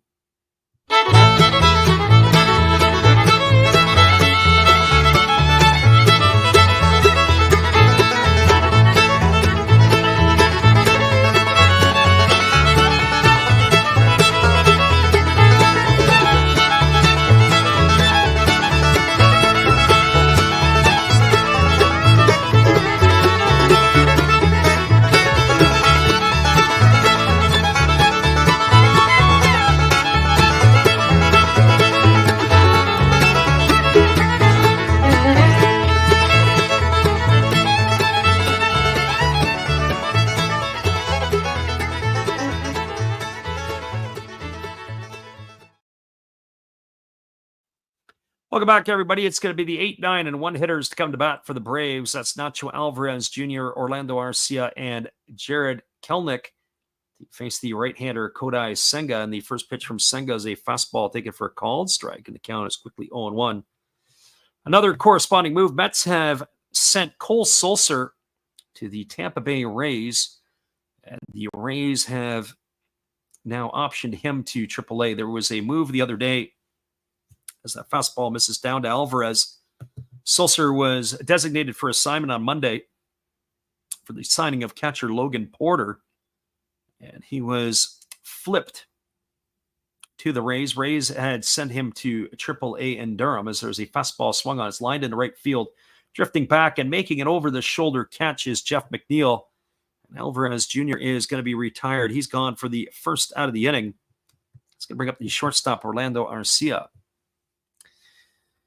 So what they got in return was basically cash or cash considerations. So nothing there in terms of that. So cash goes to the Mets. Sulser goes to the Rays, and that is taken care of. There's a first pitch breaking ball taken for a called strike. Count is quickly 0-1. So no balls and 1 strike to Arcia. Other moves we'll get to around the MLB to this point, as there's a breaking ball that's down. They appeal to the first base umpire, and they say that Arcia went around, and the count now is 0-2. Cubs have selected the contract of catcher Christian Betancourt, as he will take the roster spot of Thomas Nido, a former Met. As there's a breaking ball, waved at and missed, and Arcia's in the books. 3 pitches put him away for the second out of the inning, and that'll bring up the top of the order in Jared Kelenic.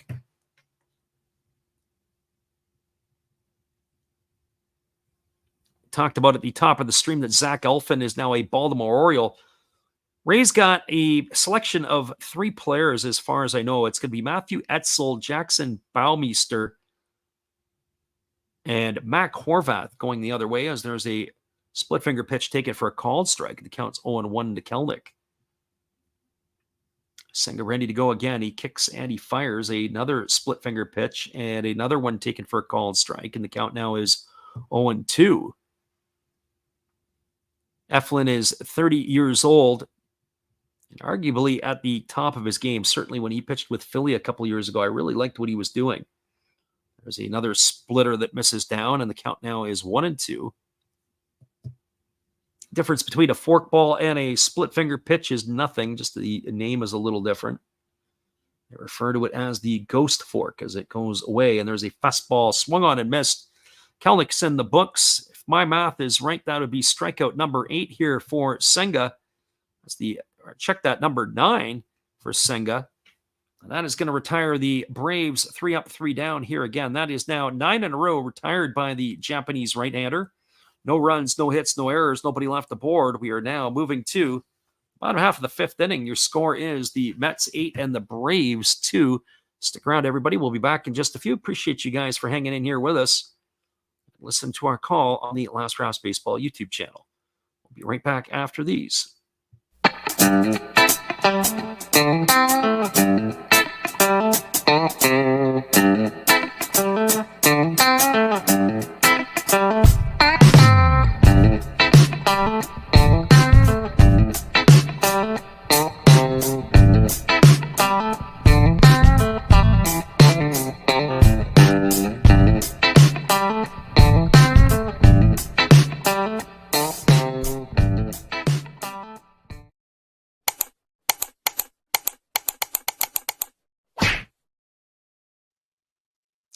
We got an 8-2 ball game. Mets in the lead. We're moving to the bottom of the 5th inning. Hang tight, everybody. Appreciate you for dropping in with us tonight.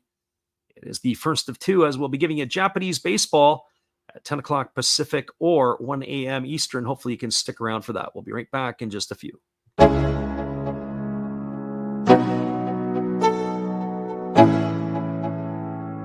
Let's go. Yo. I'm like an addict, do I gotta have it. I ain't even playing, got a really bad habit. If it moves, gotta grab it, fuse like a magnet. Lose, won't have it till I'm doomed in a casket. I ain't playing, got a weird mind. If you work 8 hours, I'ma work 9. If the shoot tastes sour, you should taste mine. I'ma stay in power for a long time. Get up, nah, I ain't a quitter. Toss me the ball, I'm a really big hitter. Big picture, I'm a straight killer. Rising the song to the highest bidder. Got juice, got gas, I'ma move fast. New shoes, new tracks, like who's that? I'm new, come back, better than last. Yeah, it's a new me, never. Welcome back, everybody. We have a pitching change. It's going to be Aaron Bummer on the mound, the former White Sox, making his 36th appearance of the year. He's got himself an ERA of 3.31, and he has 43 strikeouts and only 11 walks. And the first pitch fastball delivered to Francisco Alvarez is swung on and fouled away, and the count is 0-1. My friend Yuki says that 5 innings might be enough for Kodai Senga. He's been pretty economical, only 69 pitches in his 5 innings of work, so it depends on the leash that they have on him. As that breaking ball drops in for a called strike, the count now goes to 0-2. You might want to run him out for another inning. One of the things I was listening to is they were talking about how they are managing pitchers these days. Breaking ball swung on, grounded over to the right side, fielded by Olsen, and Bummer's slow to get over, but Olsen's going to take it himself to the bag and get the out. It's going to go as a ground out to 3. He wins the race. Not sure what Bummer was doing. It was a little bit slow having to get over. So Bummer delivered the pitch, but definitely was not in a race to get to the bag himself. 1 gone here, and that's going to bring Tyrone Taylor to the plate. Taylor is officially 0 for 2 tonight. He reached on an error and scored a run. And he is also flown out to left field, and he swings and fouls that one away, and the count is quickly 0-1. He's talking about Aaron Bummer on the mound, the lefty here, probably happiest guy in the Braves camp, not having to pitch for the White Sox this year.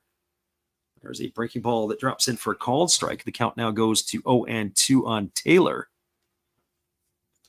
But back to the thoughts on Senga. He threw 69 pitches here in this one, and He may be coming out for another. I don't see any action yet in the Mets pen. There's a fastball ticket for a called third strike.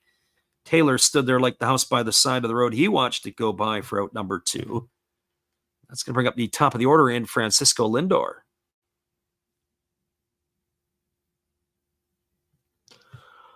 Well, for Lindor tonight, he is officially 0 for 2. He struck out looking and grounded to second. He also was hit by a pitch and scored on the grand slam by J.D. Martinez. As the first pitch from Bummer is on the way, it's a breaking ball that misses down and away. Count is quickly 1-0. This is the first time tonight that Lindor is batting on the right side of the plate, as the first 2 arms were right-handers. As the fastball misses outside, the count now goes to 2-0.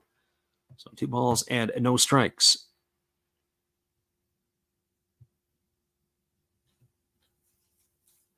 Lefty Bummer works himself to the belt, ready to go again. Here comes the pitch. Fastball swung on. This one's lifted down the right field line. It's going to reach the seats, and the count now is 2 balls and 1 strike to Lindor.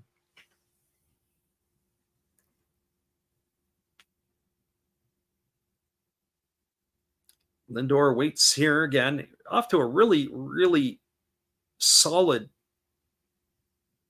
month of July here is Lindor, as he swings at a fastball, rolls it over to short. They throw to first, and that is going to do it. It's a ground out 6-3 to end the inning. Lindor in the books. No runs, no hits, no errors, and nobody left aboard as the Mets go in order here in inning number 5. We will be back with the top of the 6th when we return. It is an 8-2 scoreline for the Mets. Appreciate you guys for listening in with us tonight on the Last Raps Baseball YouTube channel. We'll be right back after these.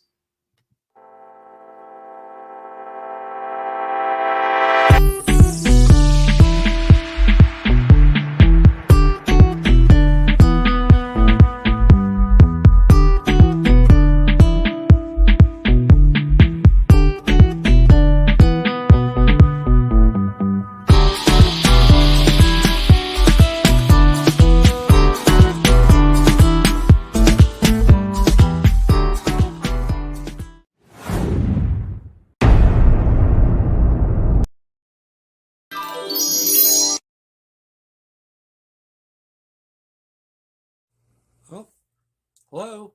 Oh, hey. Yep. I'm just sitting here listening to Freddie call another game here on YouTube. Oh, yeah, going really good. He's calling a great game. Really exciting. Lots of stuff going on. You're lucky it's commercial break right now. I got a second. Oh, yeah, of course I'm having a cold one. Oh, yeah, got plenty of videos coming up this week. You should stop in. Check them out. Leave a like, tell other people. But Freddie's coming back. I gotta go catch the game. I will check in with you later. You have a good night, buddy. Bye. Welcome back, everybody. We are moving now to the top of the 6th inning, and coming to bat for the Braves will be Austin Riley, Marcell Ozuna, and Matt Olson. We are checking to see if it is still indeed Kodai Senga on the hill. If he is going to be rolled out for a 6th inning. As we said, only 69 pitches for the Japanese right-hander through the first 5, and it is going to be him for inning number 6. The first pitch is a fastball taken for a called strike. Count is 0-1 to Austin Riley. Riley 0 for 2 tonight. He has grounded to first, and he has flown to center in his 2 trips to the plate. As the right-hander holds to the set, now delivers. Fastball swung on it, missed, and the count now goes to 0-2. So no balls and 2 strikes. Game has a little bit of a spread to it here, but we'll hang in right till the bitter end, like the Japanese do in their games over in Japan, as there is a ball that is swung on and fouled away, and the count remains at 0-2. I want to see the competitive at-bats more than anything else. Sometimes with our late crowd, they want to see if there is anything worth gambling on, as the pitch is a split finger pitch swung on and popped up in the infield. Oh, we got trouble here. Pop up. It is caught by Alonso, but coming off the mound, Senga holding the back of his calf. Oh, that couldn't be any worse. I have a feeling here as he was coming off the mound, I wonder if he hurt his calf muscle or his Achilles. Just the way that he's grabbing it is absolutely is in a whole host of pain. And you can see that he has got himself in some trouble. So we're hoping it's a calf and not an Achilles.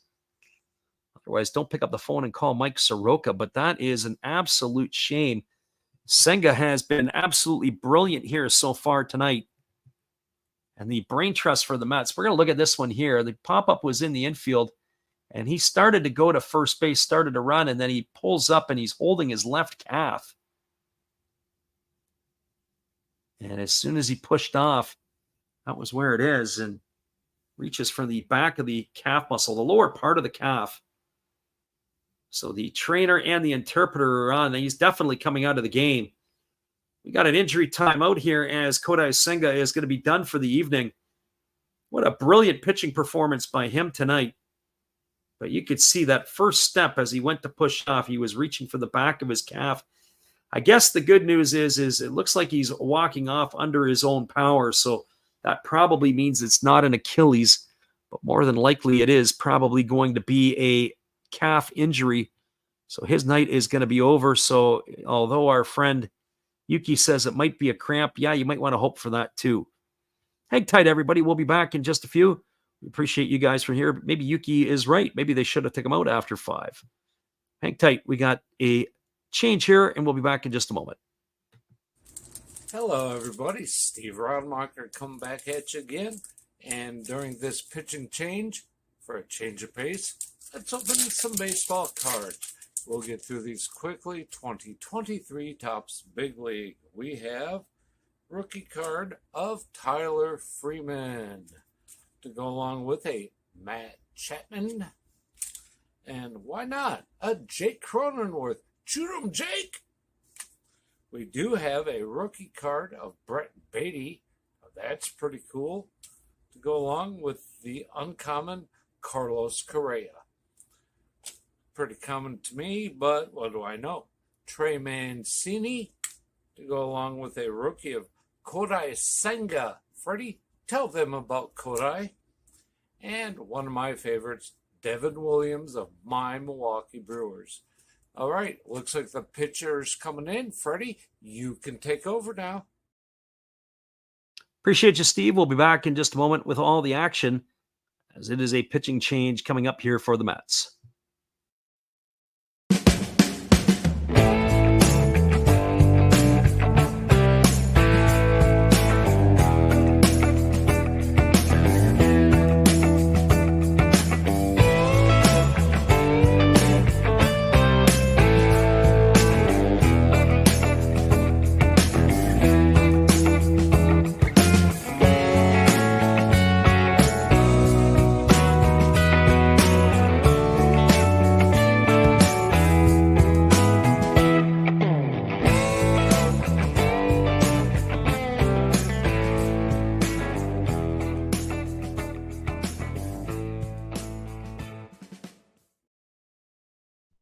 Welcome back, everybody. We are just going to go through the out-of-town scoreboard once again, as we do have a pitching change. Just taking a look here. We've got scores from around Major League Baseball. No finals as of yet. Twins still leading Tigers 8-2. That's in the top of the 8th inning. Also in the top of the 8th, the Reds and the Rays are locked at 2 at the top. In Philadelphia, the Guardians are holding on to a 3-1 lead. Is against Philadelphia. In the middle of the 6th inning, the Padres have a 4-2 lead now over the Orioles. It was 4 in the top of the 6th by the Padres. Just a note, it's Eric Orrs who is coming on in relief for the Mets. So a right-hander taking over here for Senga. Not sure where he is at this point here. They'll let him have enough as what he needs to get ready. Other scores. Around Major League Baseball, Red Sox have a 4-3 lead over the Yankees. That's in the top of the 6th. Rangers have now taken the lead over the Blue Jays 5-4. That's in the bottom of the 5th inning. Cubs Royals locked at 0s. That's in the bottom of the 3rd. Astros have a 1-0 lead over the Dodgers. That's in the top of the 3rd. Marlins have extended their lead. They're up 5-0 on the Brew Crew. That's in the top of the 3rd. Nationals have a 2-0 lead over the Cardinals. That's in the top of the 3rd. Mariners have added another point to their total. They have an 8-0 lead over the White Sox. Athletics, Angels, Pirates, D-backs, and Rockies, Giants go off later tonight. get you caught on all the scores on the out-of-town scoreboard. As Orrs is just completing his warm-up tosses, and we'll be ready to resume the action. Our friend Gracie Lynn in the house, she says, I didn't realize that you were going to be live today. Yeah, it was a bit of a last-minute decision. I had to do some running around today. Had to get my passport picked up as it was going to expire in September, so I had it renewed. On top of that, I had to do some other running around, so figured, well, if we get it done, we'll do the Braves and the Mets again. That would be the easiest thing to do. We're going to do the Japanese game a late night as well tonight, 10 o'clock Pacific or 1 a.m. Eastern, depending on the time zone that you're in. So hopefully you could stick around for that one.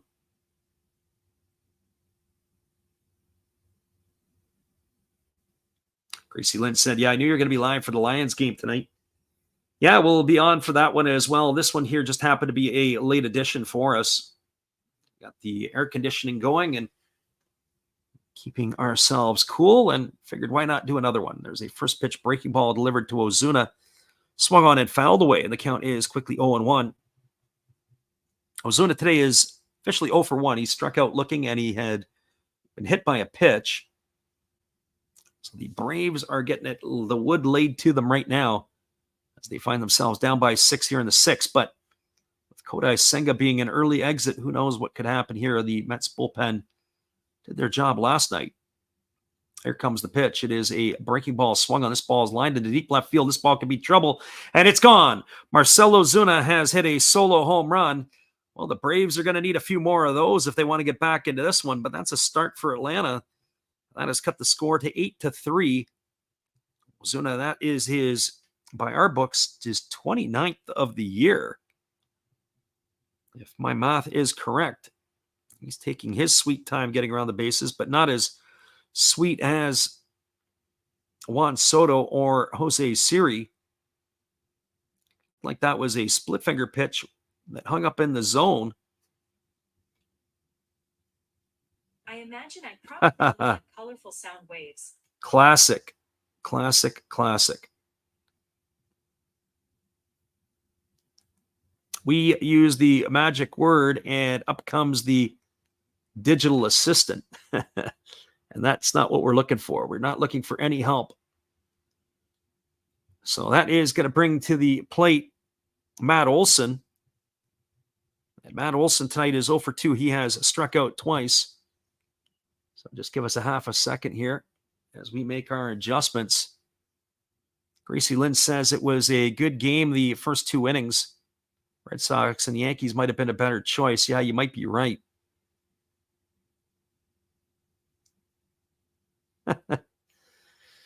Yeah, well, that's what happens. Now it's all messed us up a little bit here as we have to get rid of that piece on our Apple device because she came up wanting to help us out. So it looks like that Matt Olson has a 3-ball and no strike count. I'll try to keep you updated on this here.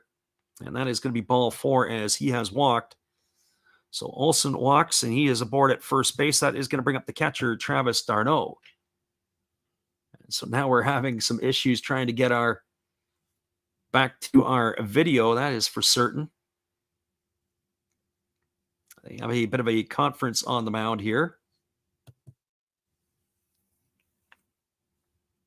As that conference is breaking up.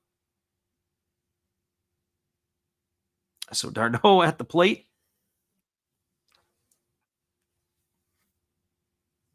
As the conference is almost over there and talking about all kinds of stuff. Looks like the pitching coach is done there on Orrs. So Travis d'Arnaud, he is 1 for 2 today. He's got a single and 2 trips. He's also struck out looking. So 1 for 2 today. And now we're back in the saddle again. Imagine what that does. I'm not even going to say her name, but as you can imagine, she popped in out of nowhere. And our friend Gracie Lynn says, if you hold down the home button and tell her to get lost, she'll exit the screen and you won't have any issues getting rid of the pop-up again. Yeah. And our friend Yuki says they DFA Orrs. Yeah. Well, if he pitches the way he has started this inning, they might consider it. There's a breaking ball that misses down and away, and the count is 1-0. There's still one out here in the 6th inning. It is an 8-3 lead now for the Mets. Marcell Ozuna home run has cut into it. The 26-year-old Orrs was a 5th-round pick back in 2020. And here comes the pitch. It is a fastball at the knees for called strike. The count is 1-1. So 1 ball and 1 strike. Certainly d'Arnaud is a double play candidate.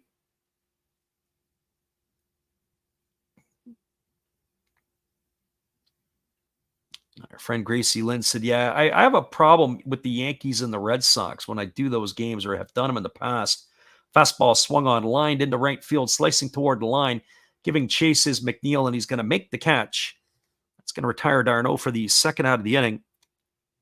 It's like when you do a Yankee-Red Sox game, you got to make sure that you're stretched out, ready for a good, solid 3.5, 4-hour affair, especially when it's at Fenway.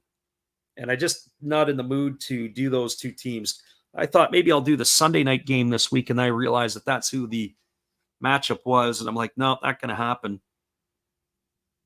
Can't take it. So here comes the first offering to enter Rosario, and it's a breaking ball that swung on and missed. Count is quickly 0-1.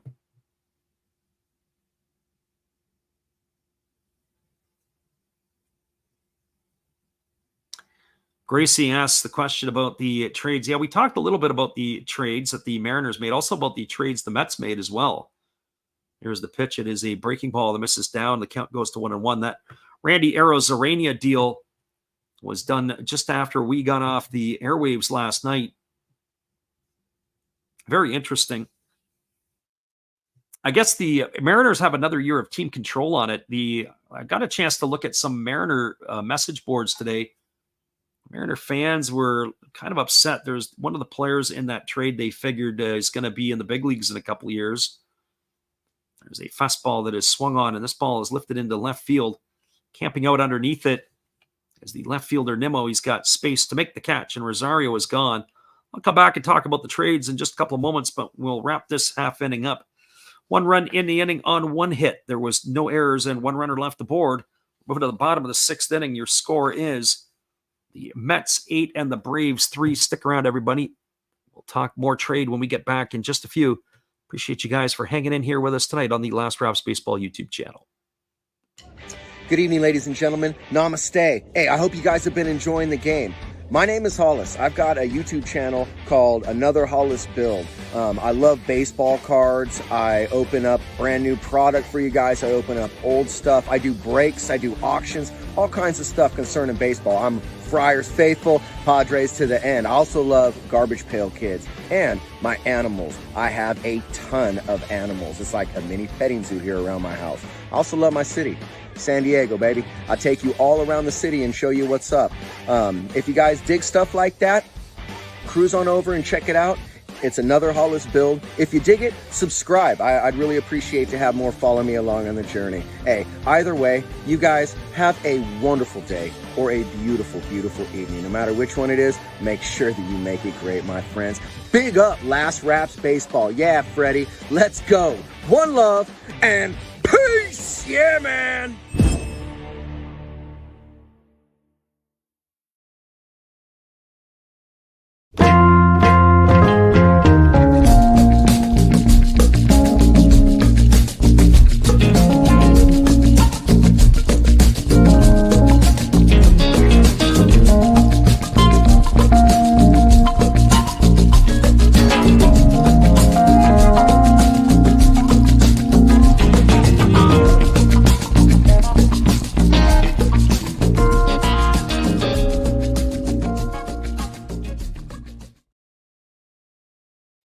Welcome back, everybody. It is going to be coming to bat. It'll be Brandon Nimmo, JD Martinez, and Pete Alonso.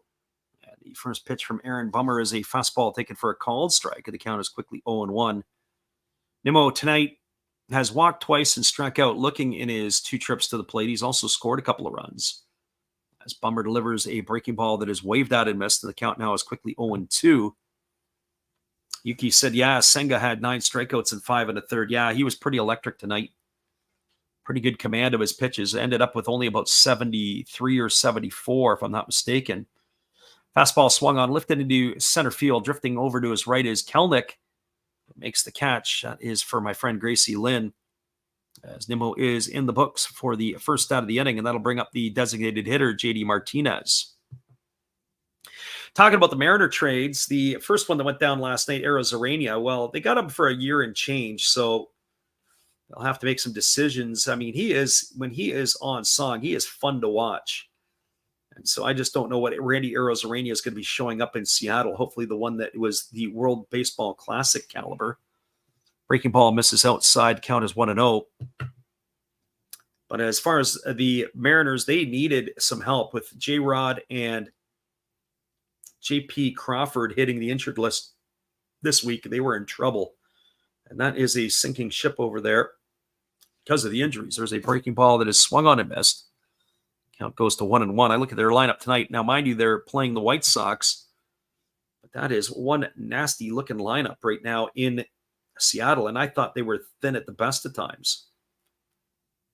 Not on the mound, but certainly on the offensive side. Breaking ball misses outside. Counts 2-1. So Yuki asked the question, he says, who's the better pitcher? I'll get to that before I go back to the Mariners.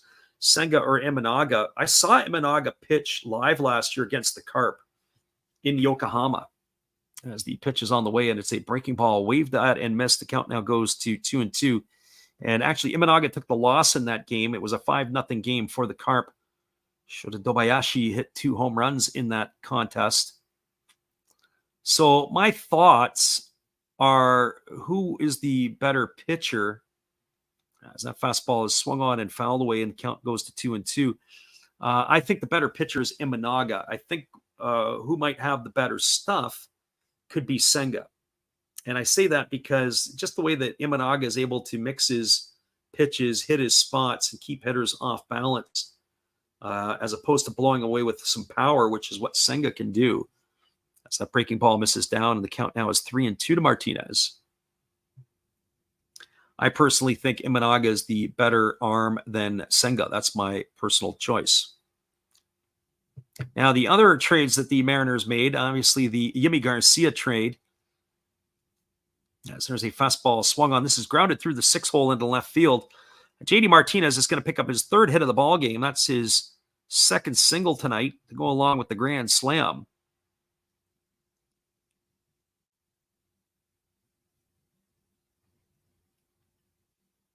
And so Martinez aboard with a 1-out single. That will bring Pete Alonso to the plate. Alonso tonight 0 for 2. He's drawn a walk. He really hasn't done much in this series, and that ought to be an area of concern if you are the Braves. He has been the sleeping polar bears in hibernation right now. Breaking ball taken for a called strike. The count is 0-1. Alonso can catch fire at any time. Not that they need him in an 8-3 ball game, but knowing that he can do some damage is something they got to be worried about. There's a breaking ball at the knees for a called strike. The count now is 0-2. The other trade, Ryan Stanek, obviously by getting Garcia, made Stanek expendable. I guess they figure that's an upgrade with Yimi Garcia. He was having a great year for the Blue Jays. Breaking ball misses outside, and the count now is 1-2 to Alonso. So that's my 2 cents of the matter. Not sure if that makes a whole lot of sense, but certainly the Mariners and Jerry DiPoto, he loves making trades, I think, for the sake of making trades. As that fastball misses inside, the count goes to 2-2. I think there's a method to his madness somewhere. Times I've thought that the Mariners have been pretty good, and then all of a sudden he makes a few trades, and I'm like, I don't know if they got better. Here's the pitch. Breaking ball swung on. Grounded slowly over to 3rd. Charging hard is Riley. Throws to 1st. It's up the line. Olsen gets it. He tries to tag Alonso. The ball comes loose, and it goes into the right field corner. I think that's going to be another error charged to Austin Riley. Good hustle down the line by the polar bear. That would have been the 2nd out of the inning. I'm just looking at the replay here. Riley threw off a one leg up the line. Olsen had it, and Alonso running hard through the base jarred it loose. You got to think that's going to be yet another error charged to Riley. All the way to 3rd goes Martinez, and the Mets got runners on the corners with 1 out. It's going to bring Jeff McNeil to the plate. And if you're Matt Olson, that's a very dangerous play. I think that was how Albert Pujols broke his arm a couple of years ago and really basically took the glove right off of Olson.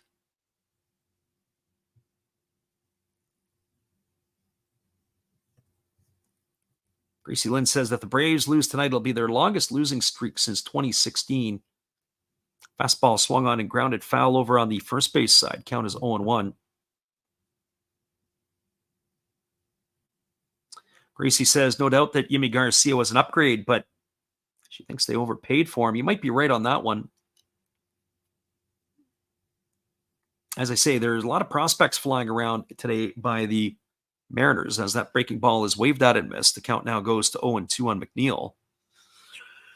McNeil is 1 for 3 tonight. He's got a double in 3 trips. He's also scored a run. He was a part of that 7-run inning back in the third when he was brought home on the 2-run shot by Mark Vientos. And there is a breaking ball that is swung on and missed. McNeil has gone on strikes. He's out for the second out of the inning. That's going to leave it all up to Mark Vientos.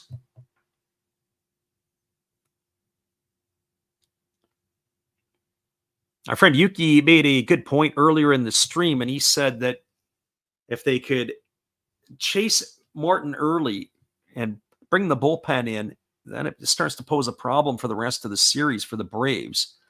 That breaking ball is taken for a called strike, and the count is 0-1. Because you get into the bullpen, and then you start using the bullpen up a little bit, especially in a game like this where you're probably going to use 3 or 4 guys out of your pen. If you chase the starter early tomorrow, it starts taxing the pen for sure. As that breaking ball misses down, and the count is 1-1 to Vientos. Vientos 2 for 2 tonight. He's also drawn a walk. He's knocked in 3 runs. It's been one of the better offensive players here in this one. As that fastball misses down and in, the count now goes to 2-1. Vientos has been a pleasant, steady surprise at third base here for the Mets this year, giving them stability at the hot corner. As the lefty, a bummer ready to go again. Here's the pitch.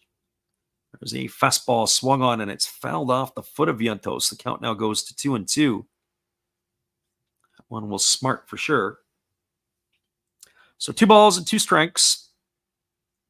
Runner at third, JD Martinez. Runner at first is Pete Alonso.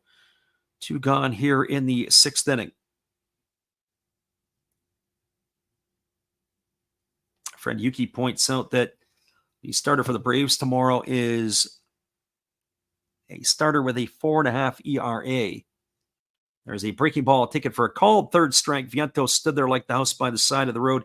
He watched it go by for out number 3, and that's going to do it here in the 6th. No runs in the inning. There was a hit. There was an error. There was 2 runners left aboard. We are now moving to the top of the 7th inning. Your score is the New York Mets 8, the Braves 3. We'll be back in just a few. Got to go refresh my iced tea. We'll take this little extended break. Hopefully I can get it back in time.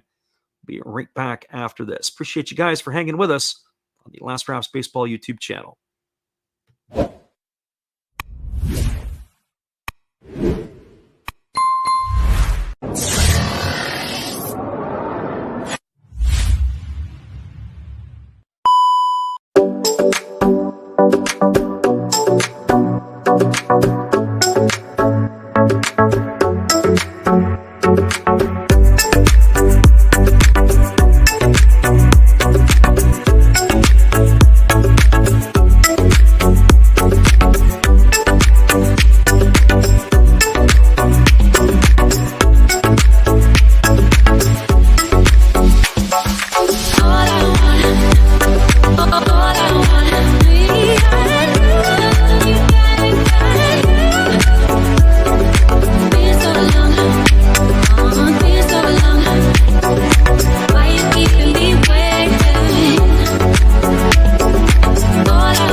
Welcome back, everybody. We were smashing and crashing in the background, but you guys weren't there to hear it.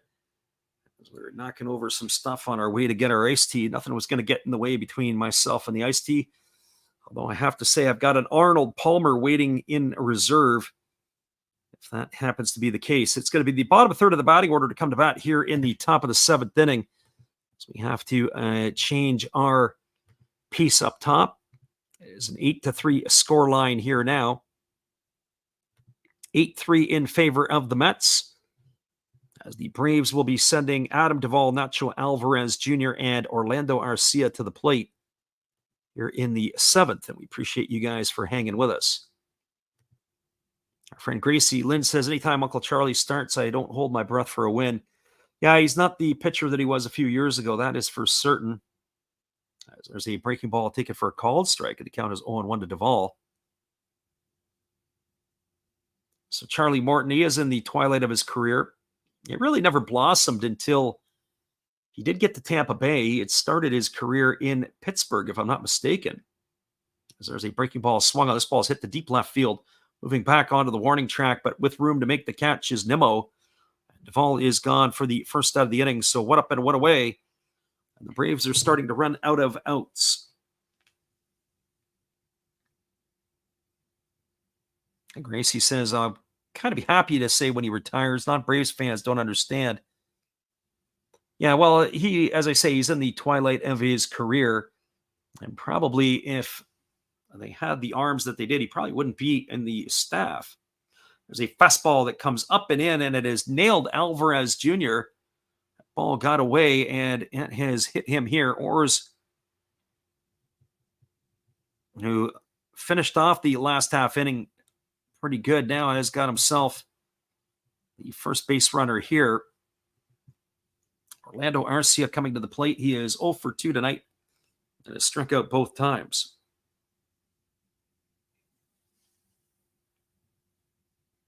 Gracie Lynn figures the Braves need to swing a couple of trades. Starting pitcher.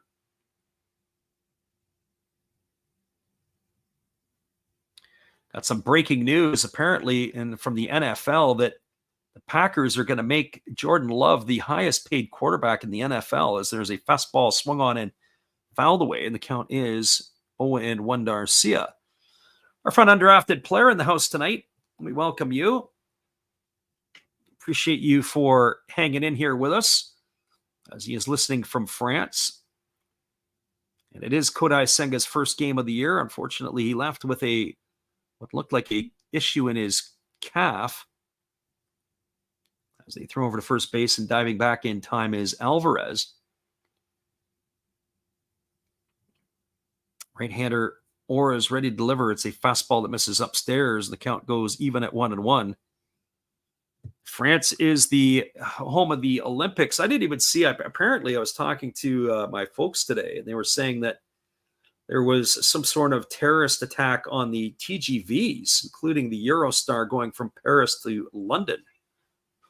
As there's a fastball that is swung on. This ball is lifted into deep right field. At the edge of the warning track is the right fielder McNeil. He makes the catch, and Arcia's gone for the second out of the inning. That is really, really unfortunate. Anytime you get these major global events, sporting events, whatever it might be, makes you kind of worried a bit that there could be some sort of attack. World Cup will be co-hosted by Mexico, US, and Canada in 2026. As the pitch from Orrs is on the way, it's a breaking ball that misses upstairs. Count is 1-0 to Jared Kelnick. The problem that I have, or at least that I have in my mind with regards to that is that just the vulnerability of where the teams are playing and how it's going to be policed and controlled. Fastball misses outside. It's now 2-0. Certainly with the drones and different things that are available now, that's a area of concern I would have.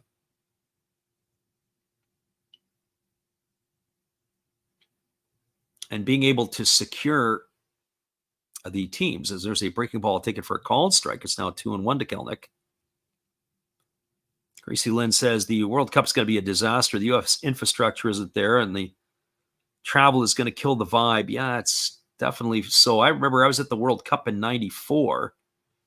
Saw 4 games in Detroit and a couple games in Boston. It was great times. There was a fastball swung on and fouled away. Just the amount of venues and where everything's going to be held. I think there's going to be 6 games in Vancouver. I also think there's games in Seattle as well. So 2 balls and 2 strikes here to Kelnick.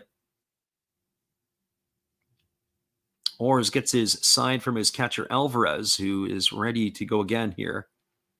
And the pitch is a fastball that swung on and fouled away, and the count remains at 2. Our friend undrafted player says, yeah, massive attack on the railroad system and infrastructure. 800,000 passengers had their railroad travel delayed.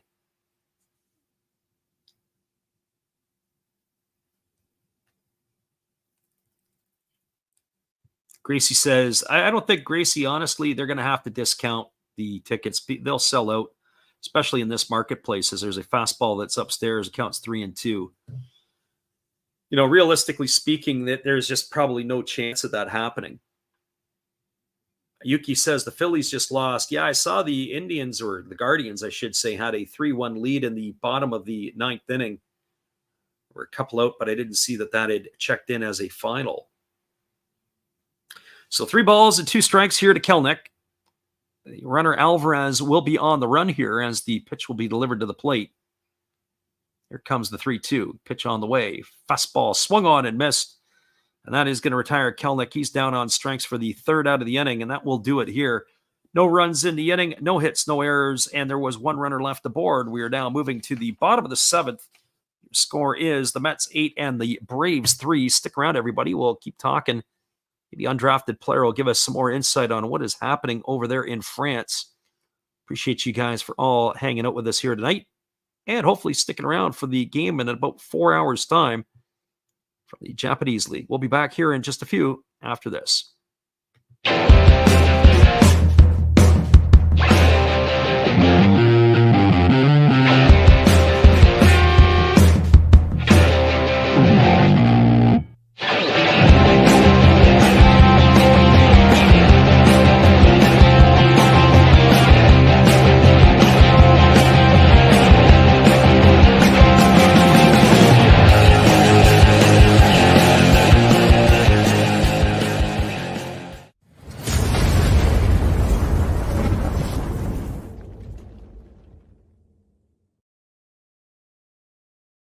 Well, you've got to have an ace in the hole, a little secret that nobody knows.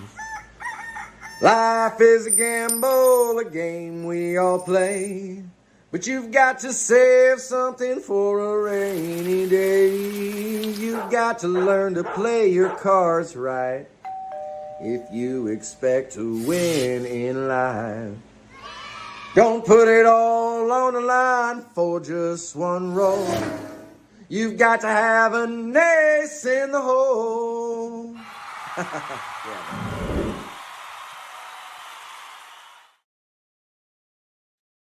Welcome back, everybody. It is going to be the bottom 3rd of the batting order to come to bat for the Mets here in the 7th. Jose Iglesias, Francisco Alvarez, and Tyrone Taylor.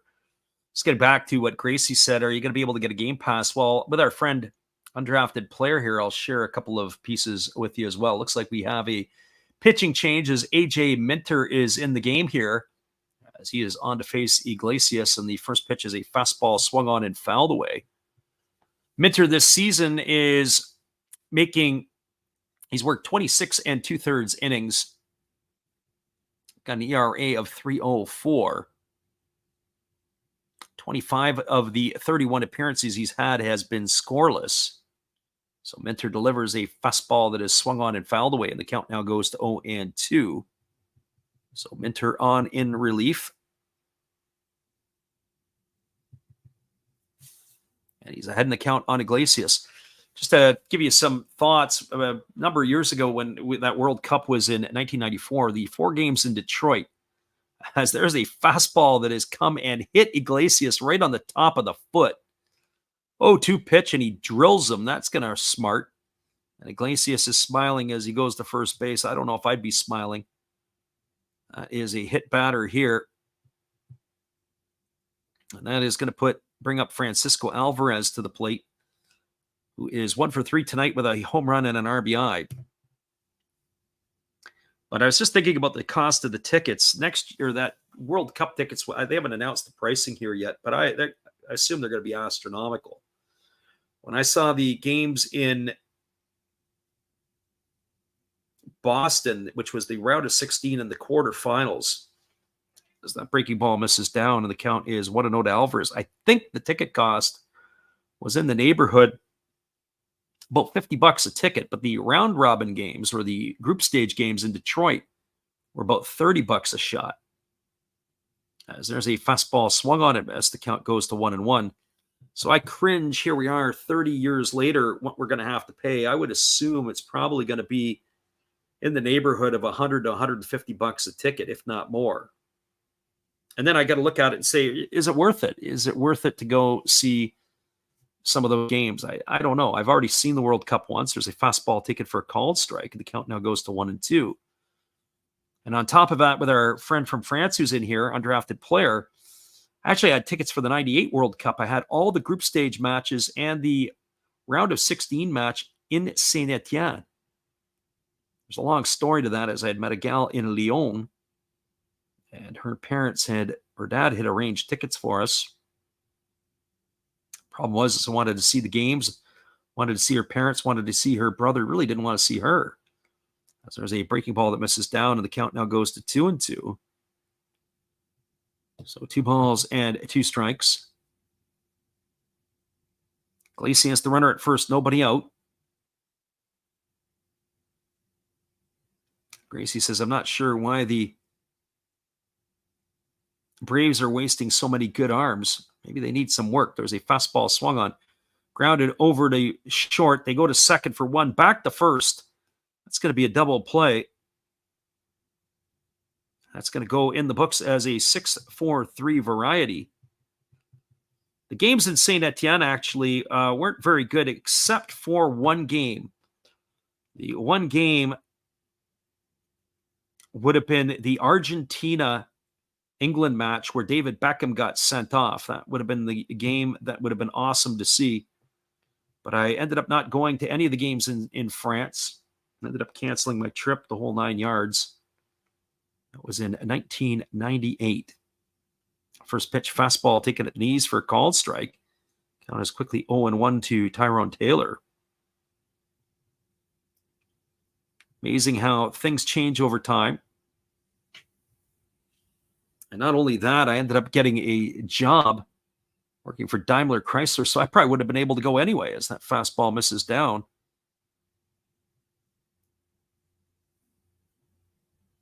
Our friend Yuki says Judge had swatted a 3-run homer. Then Austin Wells went yard to give it a 7-4 lead. Fastball swung on. This ball is lifted foul. It reached the seats over on the first base side. The count is 1-2.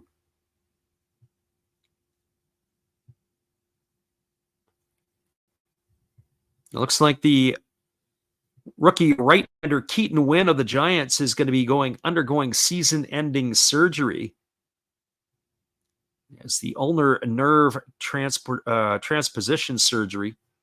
So that breaking ball misses down, and the count now is 2-2 on Tyrone Taylor.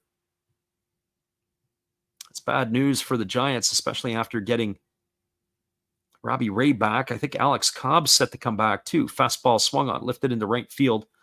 Moving over underneath it is the right fielder Adam Duvall. He's there to make the catch, and that is going to do it. As the Mets are gone here in their half of the 7th. No runs in the inning, no hits, no errors, nobody left the board. We're now moving to the top of the 8th. Your score is the Mets 8 and the Braves 3. Stick around, everybody. We'll be back in just a few. Appreciate you guys for hanging with us tonight. And chatting with the chat. We'll be right back after this. Appreciate you guys for listening here in just a few. We'll be right back as our friend Steve is holding it down. Hey guys, Steve come back at you again. Steve Rademacher, that is. And during this intermission, let's open up a package of Garbage Pail Kids Series 4 Chrome, shall we? See what we get, then we'll come right back to the game with Freddy. Oh, very nice. I got a Ruptured Rupert. Very nice. We have a Jules Brooks. to go right along with everyone's favorite, Death Jeff. Sorry about the glare, but that's what Chrome do. We did get a mosquito. That's Wisconsin state bird right there. And the cracked ice is a pinned penny. Gotta love Garbage Pail Kids. Gotta love Freddy. Gotta love baseball. See you next time. Appreciate you there, Steve. We'll be back in just a moment with all the action. Hang tight, everybody. We'll keep talking. As this game here has got a little bit of a spread, the Braves are down to 6 more outs to try to make it close.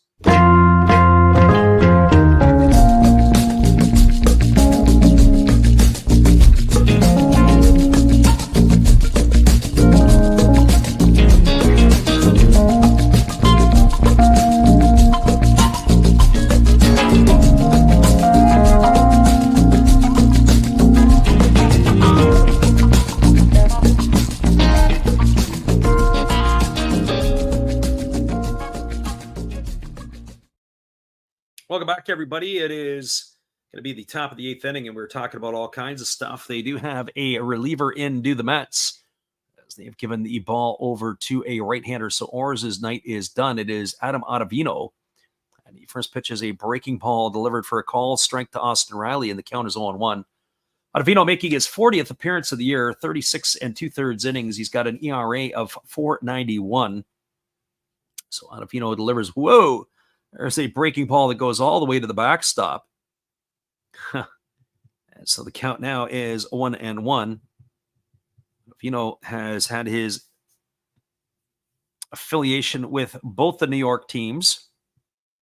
He has also pitched for the Red Sox, and I also believe the Colorado Rockies, without looking. That's off the top of my head. As the right-hander delivers, the pitch is a fastball that is swung on and missed. Count now goes to 1-2. So 1 ball and 2 strikes to Austin Riley.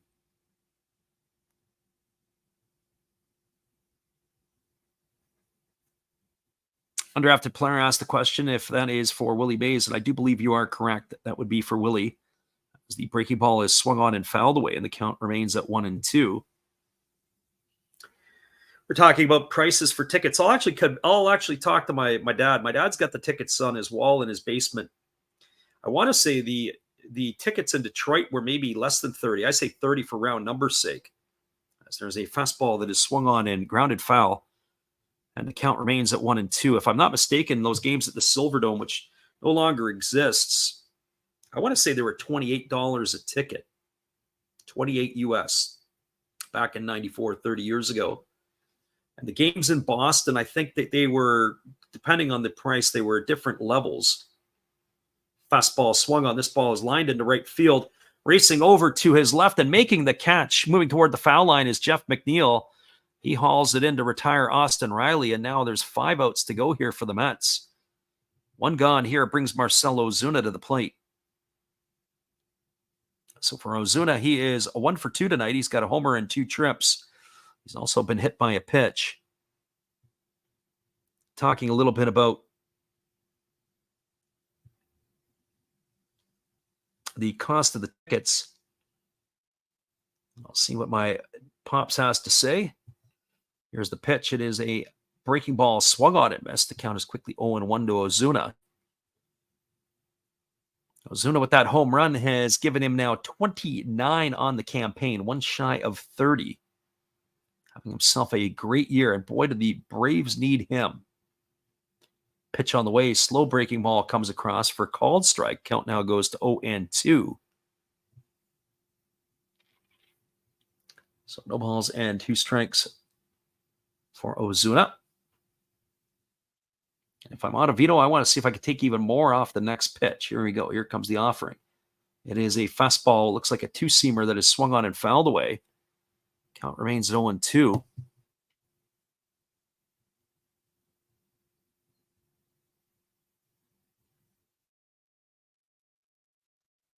Yuki says his dream sports arena would be downtown Detroit. Basketball, football, baseball, and hockey all in walking distance.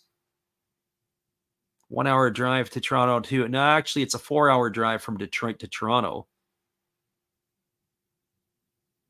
Done that many times down the ho-hum 401 as that fastball is swung on and fouled away. Wish it was an hour drive. That'll only get you to Chatham. So 1 ball and 2 strikes it is to Ozuna here, as the right-hander is ready to deliver, and it is a breaking ball that is swung on and fouled away, and the count remains at 1-2, and the battle continues.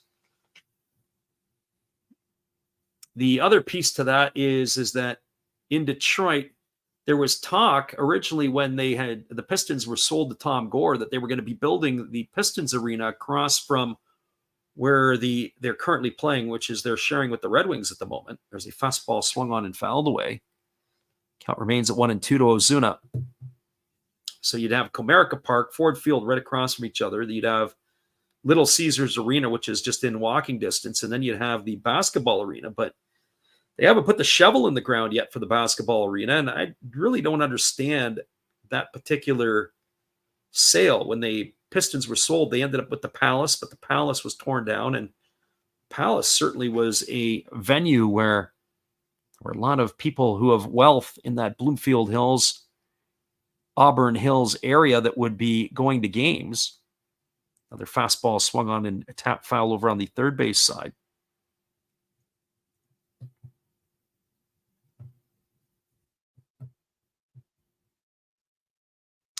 Our friend Undrafted Player said the 94 games in Detroit, the game was played under a dome. As there's a breaking ball that is swung on, and it's going to be looped over the head of the second baseman into right field. And Ozuna is going to be aboard with a base hit. So he's got himself a single, and that's going to bring Matt Olson to the plate. So I'll share with you actually what they did at that time. It was actually really, really cool. Natural grass under a dome. So what they did is the field or the grass was, I think, in octagons. Like they had these octagon, I don't want to call them trays of grass.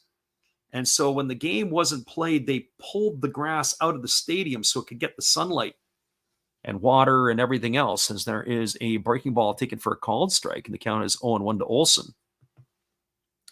And then before the next match, it would go back underneath the stadium and would be onto the field or on the field of play. So after each game, they would take it out and they would put it back in. Here's the 0-1. Breaking ball misses outside. The count goes to 1-1. But as I say, it was like octagons is the way that it was all sort of pieced together, which was quite fascinating. And at the time, when you think about it 30 years ago, really an engineering marvel that they were able to do that. As the right-hander Ottavino ready to go again, and he delivers a breaking ball that is swung on and fouled away. Count now goes to 1 ball and 2 strikes to Olson. Check that. I've got 1-2, but the scorekeeper has got 0-2, so I'll have to wait and see what that is for sure. Well, there it is. They made the correction. 1 ball, 2 strikes. So the right-hander Ottavino delivers again. There's a fastball that misses way outside. The count goes to 2-2. That's the one thing that you don't see very much is, now they go right to the plastic parks and they're using that. And the plastic can play very, very fast. And it's also hard on still, even though it's the current turf, still very hard on the players, on the athletes. Can understand why soccer players don't like playing on the turf. There's a breaking ball swung on in. This one's going to be lifted foul, and running out of room is the third baseman Vientos as he watches it sail into the seats. So 2 balls and 2 strikes to Olson. But I think it's just pretty cool the way that operated. To be able to play a natural turf indoors.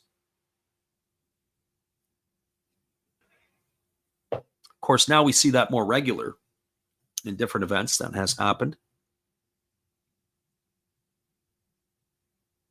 As here comes the pitch. It is a breaking ball, misses way outside. The count now is full to Olson. Undrafted player said the first dome in Europe for a soccer team was in the Netherlands, Ajax of Amsterdam. Yeah, absolutely. And that probably came about 20 some odd years ago, 20 to 25. When they built their new stadium, there's a breaking ball swung on. This is hammered foul down the first base line, and the count remains at 3-2 to Olsen. I really believe, at least in North America, where I look at the stadiums, anything in the north should really be retractable domes or domes. Like, it's a beautiful stadium in Minnesota, but why they didn't make it a retractable dome, I don't know. Who wants to sit in April in Minnesota and watch baseball? Fastball swung on. This ball is lined into right field. It's going to get down for a base hit. Stopping at second is Ozuna, and now the Braves have something brewing here with 2 aboard and 1 out, and it's going to bring Travis d'Arnaud to the plate. It's going to bring the pitching coach out of the Mets dugout on a full-on sprint. Friend Yuki says he's praying that the Mets trade for Springer and Bassett at the deadline. I got to be honest with you, Yuki. I think the Blue Jay fans are praying for the Mets to trade for Springer, and they'll give you Bassett if they had to.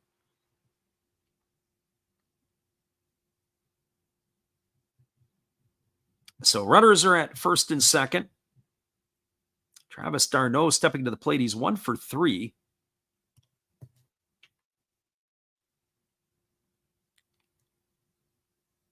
As we said, we'll try to keep you updated on all of the movements where we possibly can. There's no other trades that have come down the pipe here yet.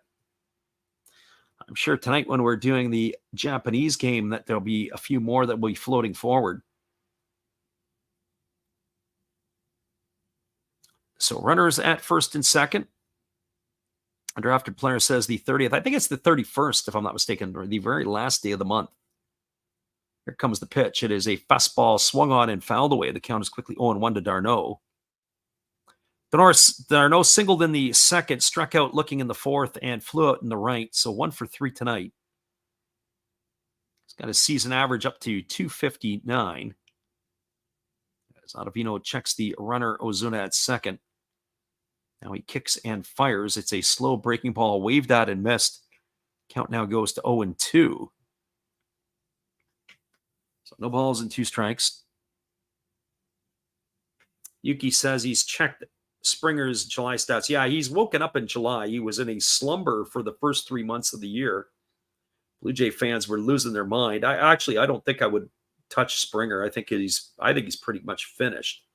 Breaking ball waved at and missed, and d'Arnaud gone in the books. He's out for the second out of the inning. And that is going to leave it all up to the left fielder, Eddie Rosario.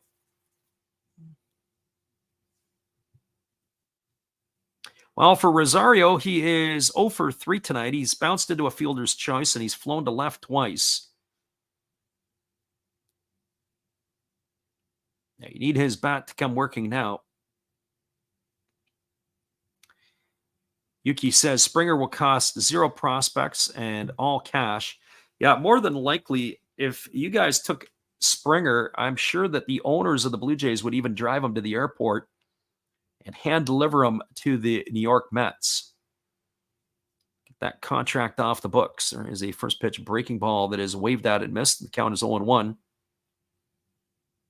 Rosario kicks and delivers a fastball that is swung on and fouled away. It's going to reach the seats over on the third base side of home plate, and now Ottavino's ahead at 0-2. Rosario's had a tough night at the office, as we said, 0 for 3 tonight in this one. But he did score the first run of the ball game as he was brought home on the 2-run homer by Adam Duvall. Here comes the 0-2 pitch from Ottavino. He kicks and delivers. Fastball swung on, another one fouled away. Count remains at 0-2. So no balls and 2 strikes.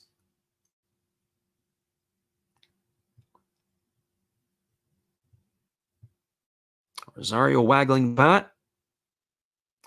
Checks the runner Ozuna at second. And here comes the pitch. It is a breaking ball that misses down, and now the count goes to 1 ball and 2 strikes.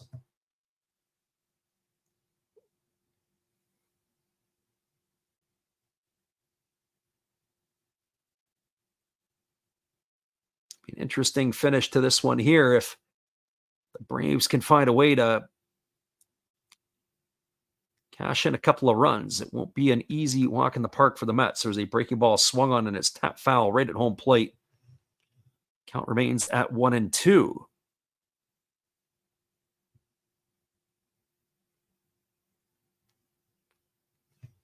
Our friend Yuki says that the Orioles have just tied the game up. Well, Orioles had a lead, and then they gave up the lead as the Padres had stuck a 4 spot on the board.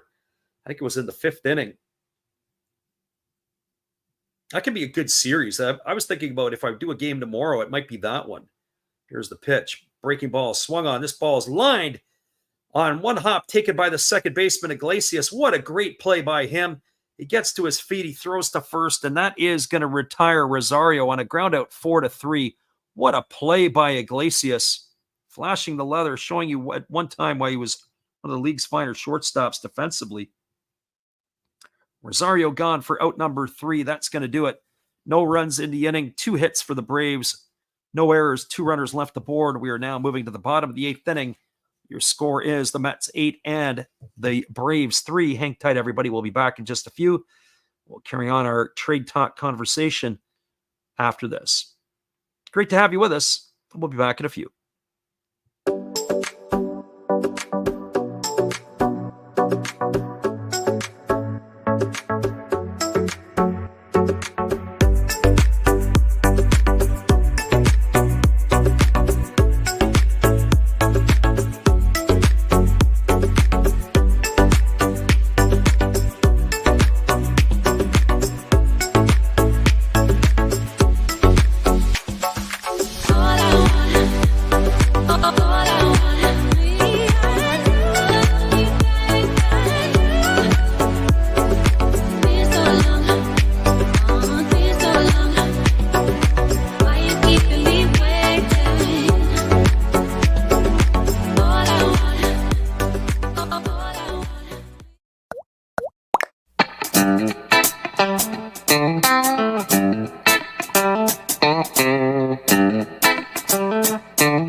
Welcome back, everybody. Our friend Undrafted Player says that the MLB general managers trade players,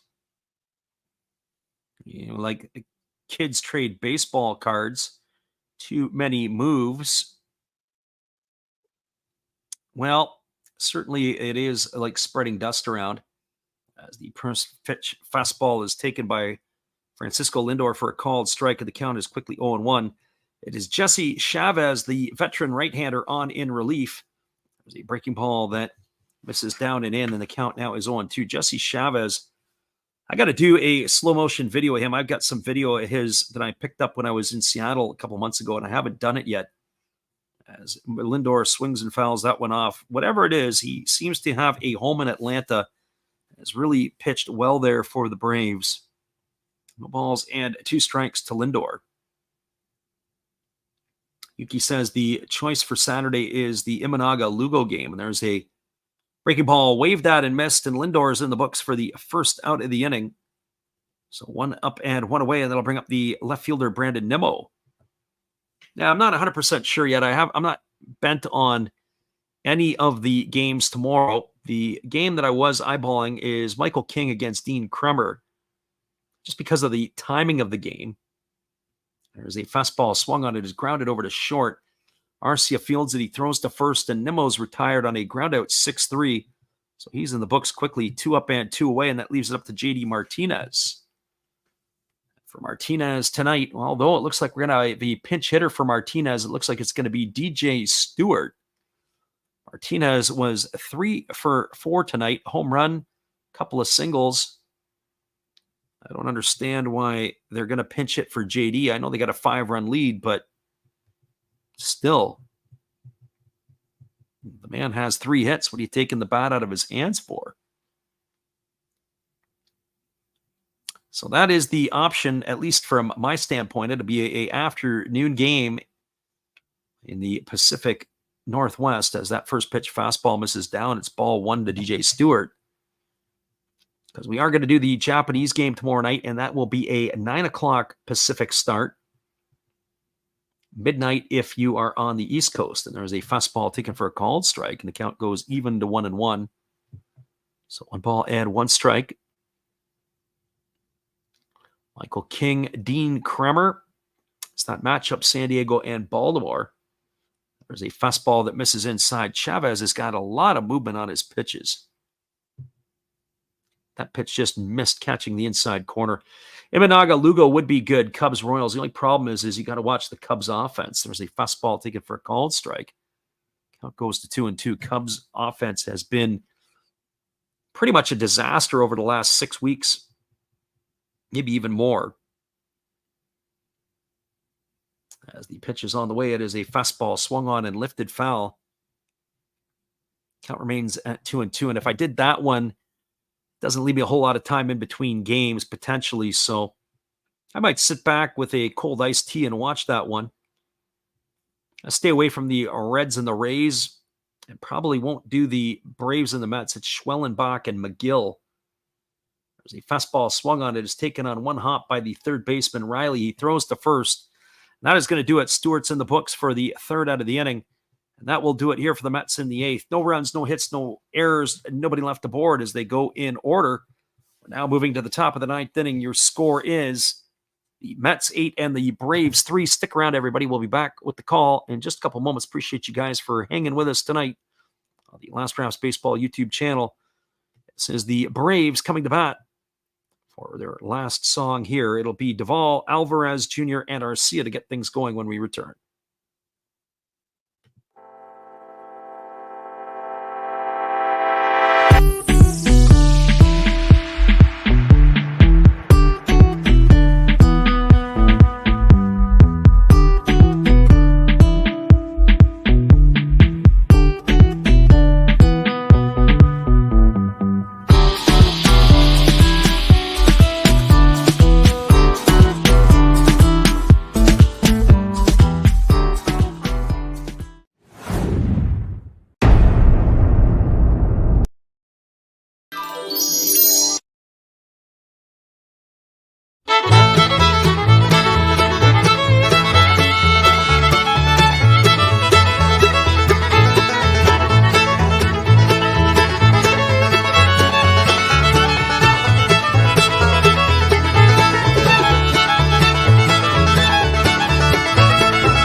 Welcome back, everybody. We are moving to the top of the 9th inning. Braves are down to their last wraps as it's going to be Adam Duvall, Nacho Alvarez, and Orlando Arcia to come to bat here. We'll do a quick check to see if there has been another pitching change for the Mets, as Adam Ottavino had worked the 8th, and it is definitely going to be a change. It's going to be the 42nd appearance for Jake Diekman. He has worked 30 innings this year. He's got an ERA of 5.10. So Diekman on in relief here of Ottavino. The first pitch is a fastball taken for a called strike. Count is quickly 0-1 to Adam Duvall. Duvall has accounted for 2/3 of the scoring tonight. He had a 2-run shot back in inning number 2 to jumpstart the Braves with a lead. There's a fastball swung on. This ball is lifted into deep center field. Going back, looking up, and watching it sail into straightaway center field. Duvall hits his second homer of the game, and he has cut the score line to 8-4. So Duvall, 2 bombs tonight, giving him double digits now on the year at 10. As that ball was going right toward the Big Apple that was buried in center field. Ended up ricocheting off and making a Mets fan happy. Home run number 10 for Duvall. Not happy that he hit the home run, but happy that he was able to get a home run ball, that young fan. So 8-4 is now the scoreline. Here comes the offering from Diekman. It's a fastball that misses up and away. Count is 1-0 to Nacho Alvarez. 8-4 the lead. Lots of runs still have to come flying in here for the Braves. They're going to try to tie this one up. It might have looked like it landed right on top of the Big Apple. I thought it had deflected out, but there's a ball that's sitting on top of the apple. Nice swing there by Duvall as well. Here's the pitch. Breaking ball misses outside, and the count now goes to 2-1 on Alvarez. Looks like I may have missed a pitch in there somewhere.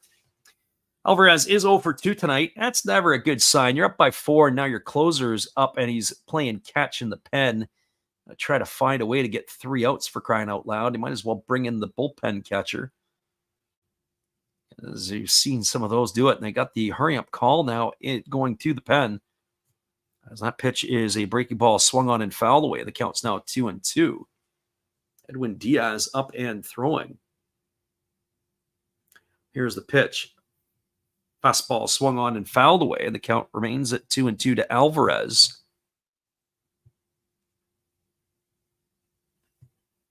Yuki says Profar hit a 2-run homer, 6-4 in the ninth.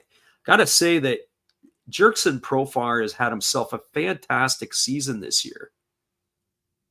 There's the pitch. It's a fastball that misses inside, and the count now goes to 3-2 on Alvarez. Our friend the hobbyist in the house. Chris, welcome to the stream tonight. I think your Braves needed you a little earlier there, Chris, as they are finding themselves down 8-4 now here in the ninth. Here's the 3-2. Fastball taken at the knees for a called third strike. Oh, Alvarez started to run to first base, but the right hand of the home plate umpire has ruled him out. He is gone. So that is strike 3 called looking on Alvarez. He's gone for the first out of the inning.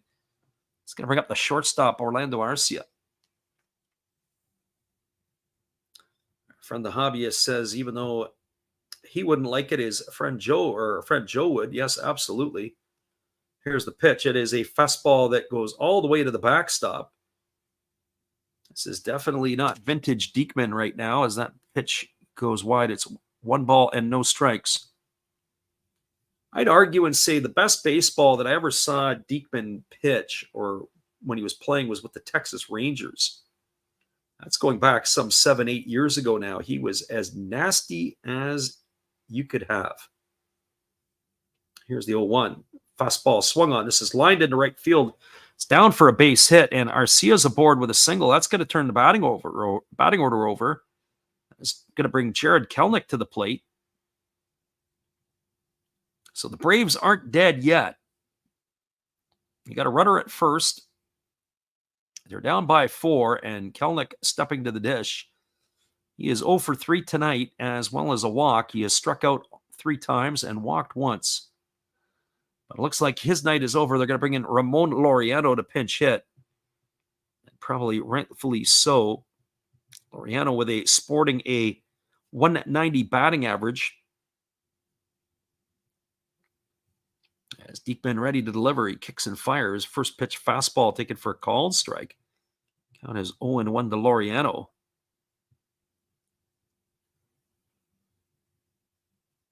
Laureano, of course, last night was high-end entertainment or must-see viewing if you are a fan of just the neutral baseball. There's a slider swung on and missed, and the count now goes to 0-2. So no balls and 2 strikes. Good piece of hitting there. Our friend the hobbyist asked how Kelenic is doing this year. He started off slow, but it looks like he's been putting it together lately. There's a slider swung on and missed.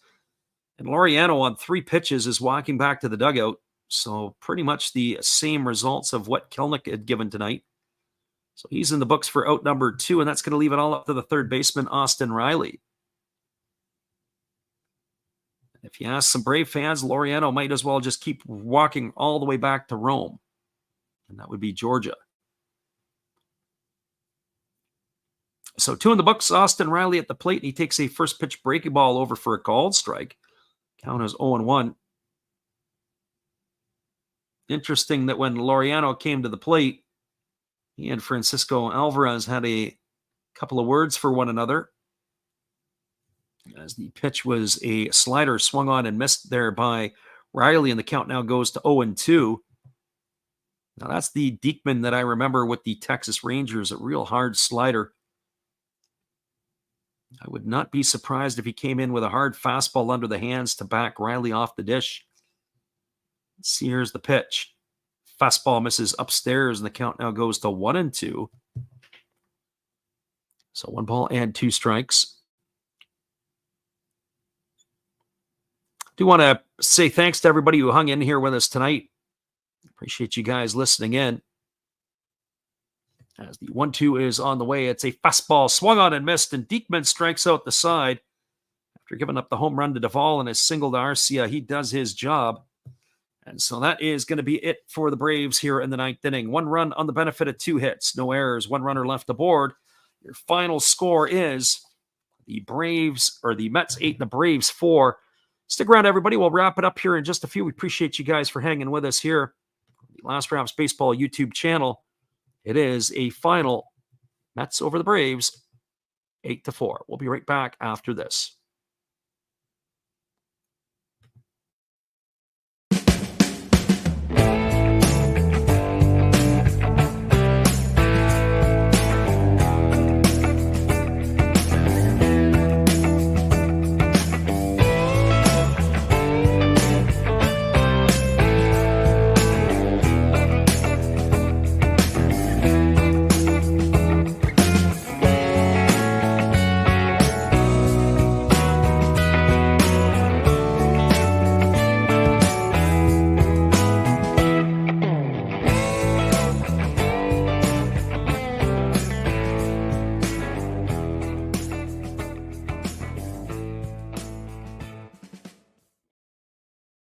Welcome back, everybody. We're going to give you the out-of-town scoreboard, and then we're going to wrap this baby up here as well tonight. We'll start off, first of all, with the finals from out of town. It was the Minnesota Twins knocking off the Detroit Tigers 9-3, 9-13-0 for the Twinkies, 3-8-0 for the Tigers. Pablo Lopez gets the win. He goes to 9-7. Kiter Montero takes the loss. He is 1-4. Other finals include the Rays dropping a 3-2 home decision to the Reds in 10 innings. Nick Martinez the win. He's 4-5. Rodriguez takes the loss. He's 1-2. Diaz gets the save. He is number 20 on the year. Reds 3-3-0. Rays 2-7-2. Again, your final, Cincinnati 3 and the Tampa Bay Rays 2. Guardians walked into Philadelphia and knocked off the Phillies tonight. Lively gets the win. He's 9-6. Sanchez takes the loss. He's 7-6. Clase has 32nd save. 3-9-1 for the Guardians. 1-6-2 for the Phillies. Your final 3-1 Cleveland. Games that are still in progress. In the bottom of the 9th inning, the Padres are holding on to a 6-4 lead over the Orioles, as the Orioles are batting with 1 out and nobody on. It is the Blue Jays and Rangers in the top of the 9th inning. That game was locked up at 5s. Bottom of the 8th inning, the Yankees have a 7-6 lead over the Red Sox. So we're talking about long games. That's what I would anticipate in having to watch that. Royals have a 6-0 lead over the Cubs. That's after 7 complete. Top of the 7th, the Mariners are putting a beat down on the White Sox. It is 10-0 in Chicago. Astros are beating the Dodgers 4-0. That's through 6 innings in Houston. Marlins are hanging on to a 5-2 lead in the bottom of the 6th against the Brewers. They jumped the Brewers early in that one. Other scores include the Cardinals 6-5 in the top of the 6th over the Nationals. Angels have a 4-0 lead early in the top of the 2nd against the Athletics. Bottom of the 1st inning, Pirates scored 2 against the Diamondbacks. The D-backs are coming to bat here with Corbin Carroll leading it off. 2-0 Pirates in the bottom of the 1st. Games to go off later include the Rockies and the Giants. Once again, everybody, we appreciate you guys listening in tonight, and thank you again for your support. Hopefully you guys can make it in later. And our friend, the hobbyist, says he has to work in the morning, so maybe so. So maybe we'll catch you on the flip side. Once again, everybody, we appreciate you guys for listening in tonight on the Last Raps Baseball YouTube channel. Thanks again, and we will catch you again later. Japanese baseball in about 3 hours' time. Have a great night, everybody.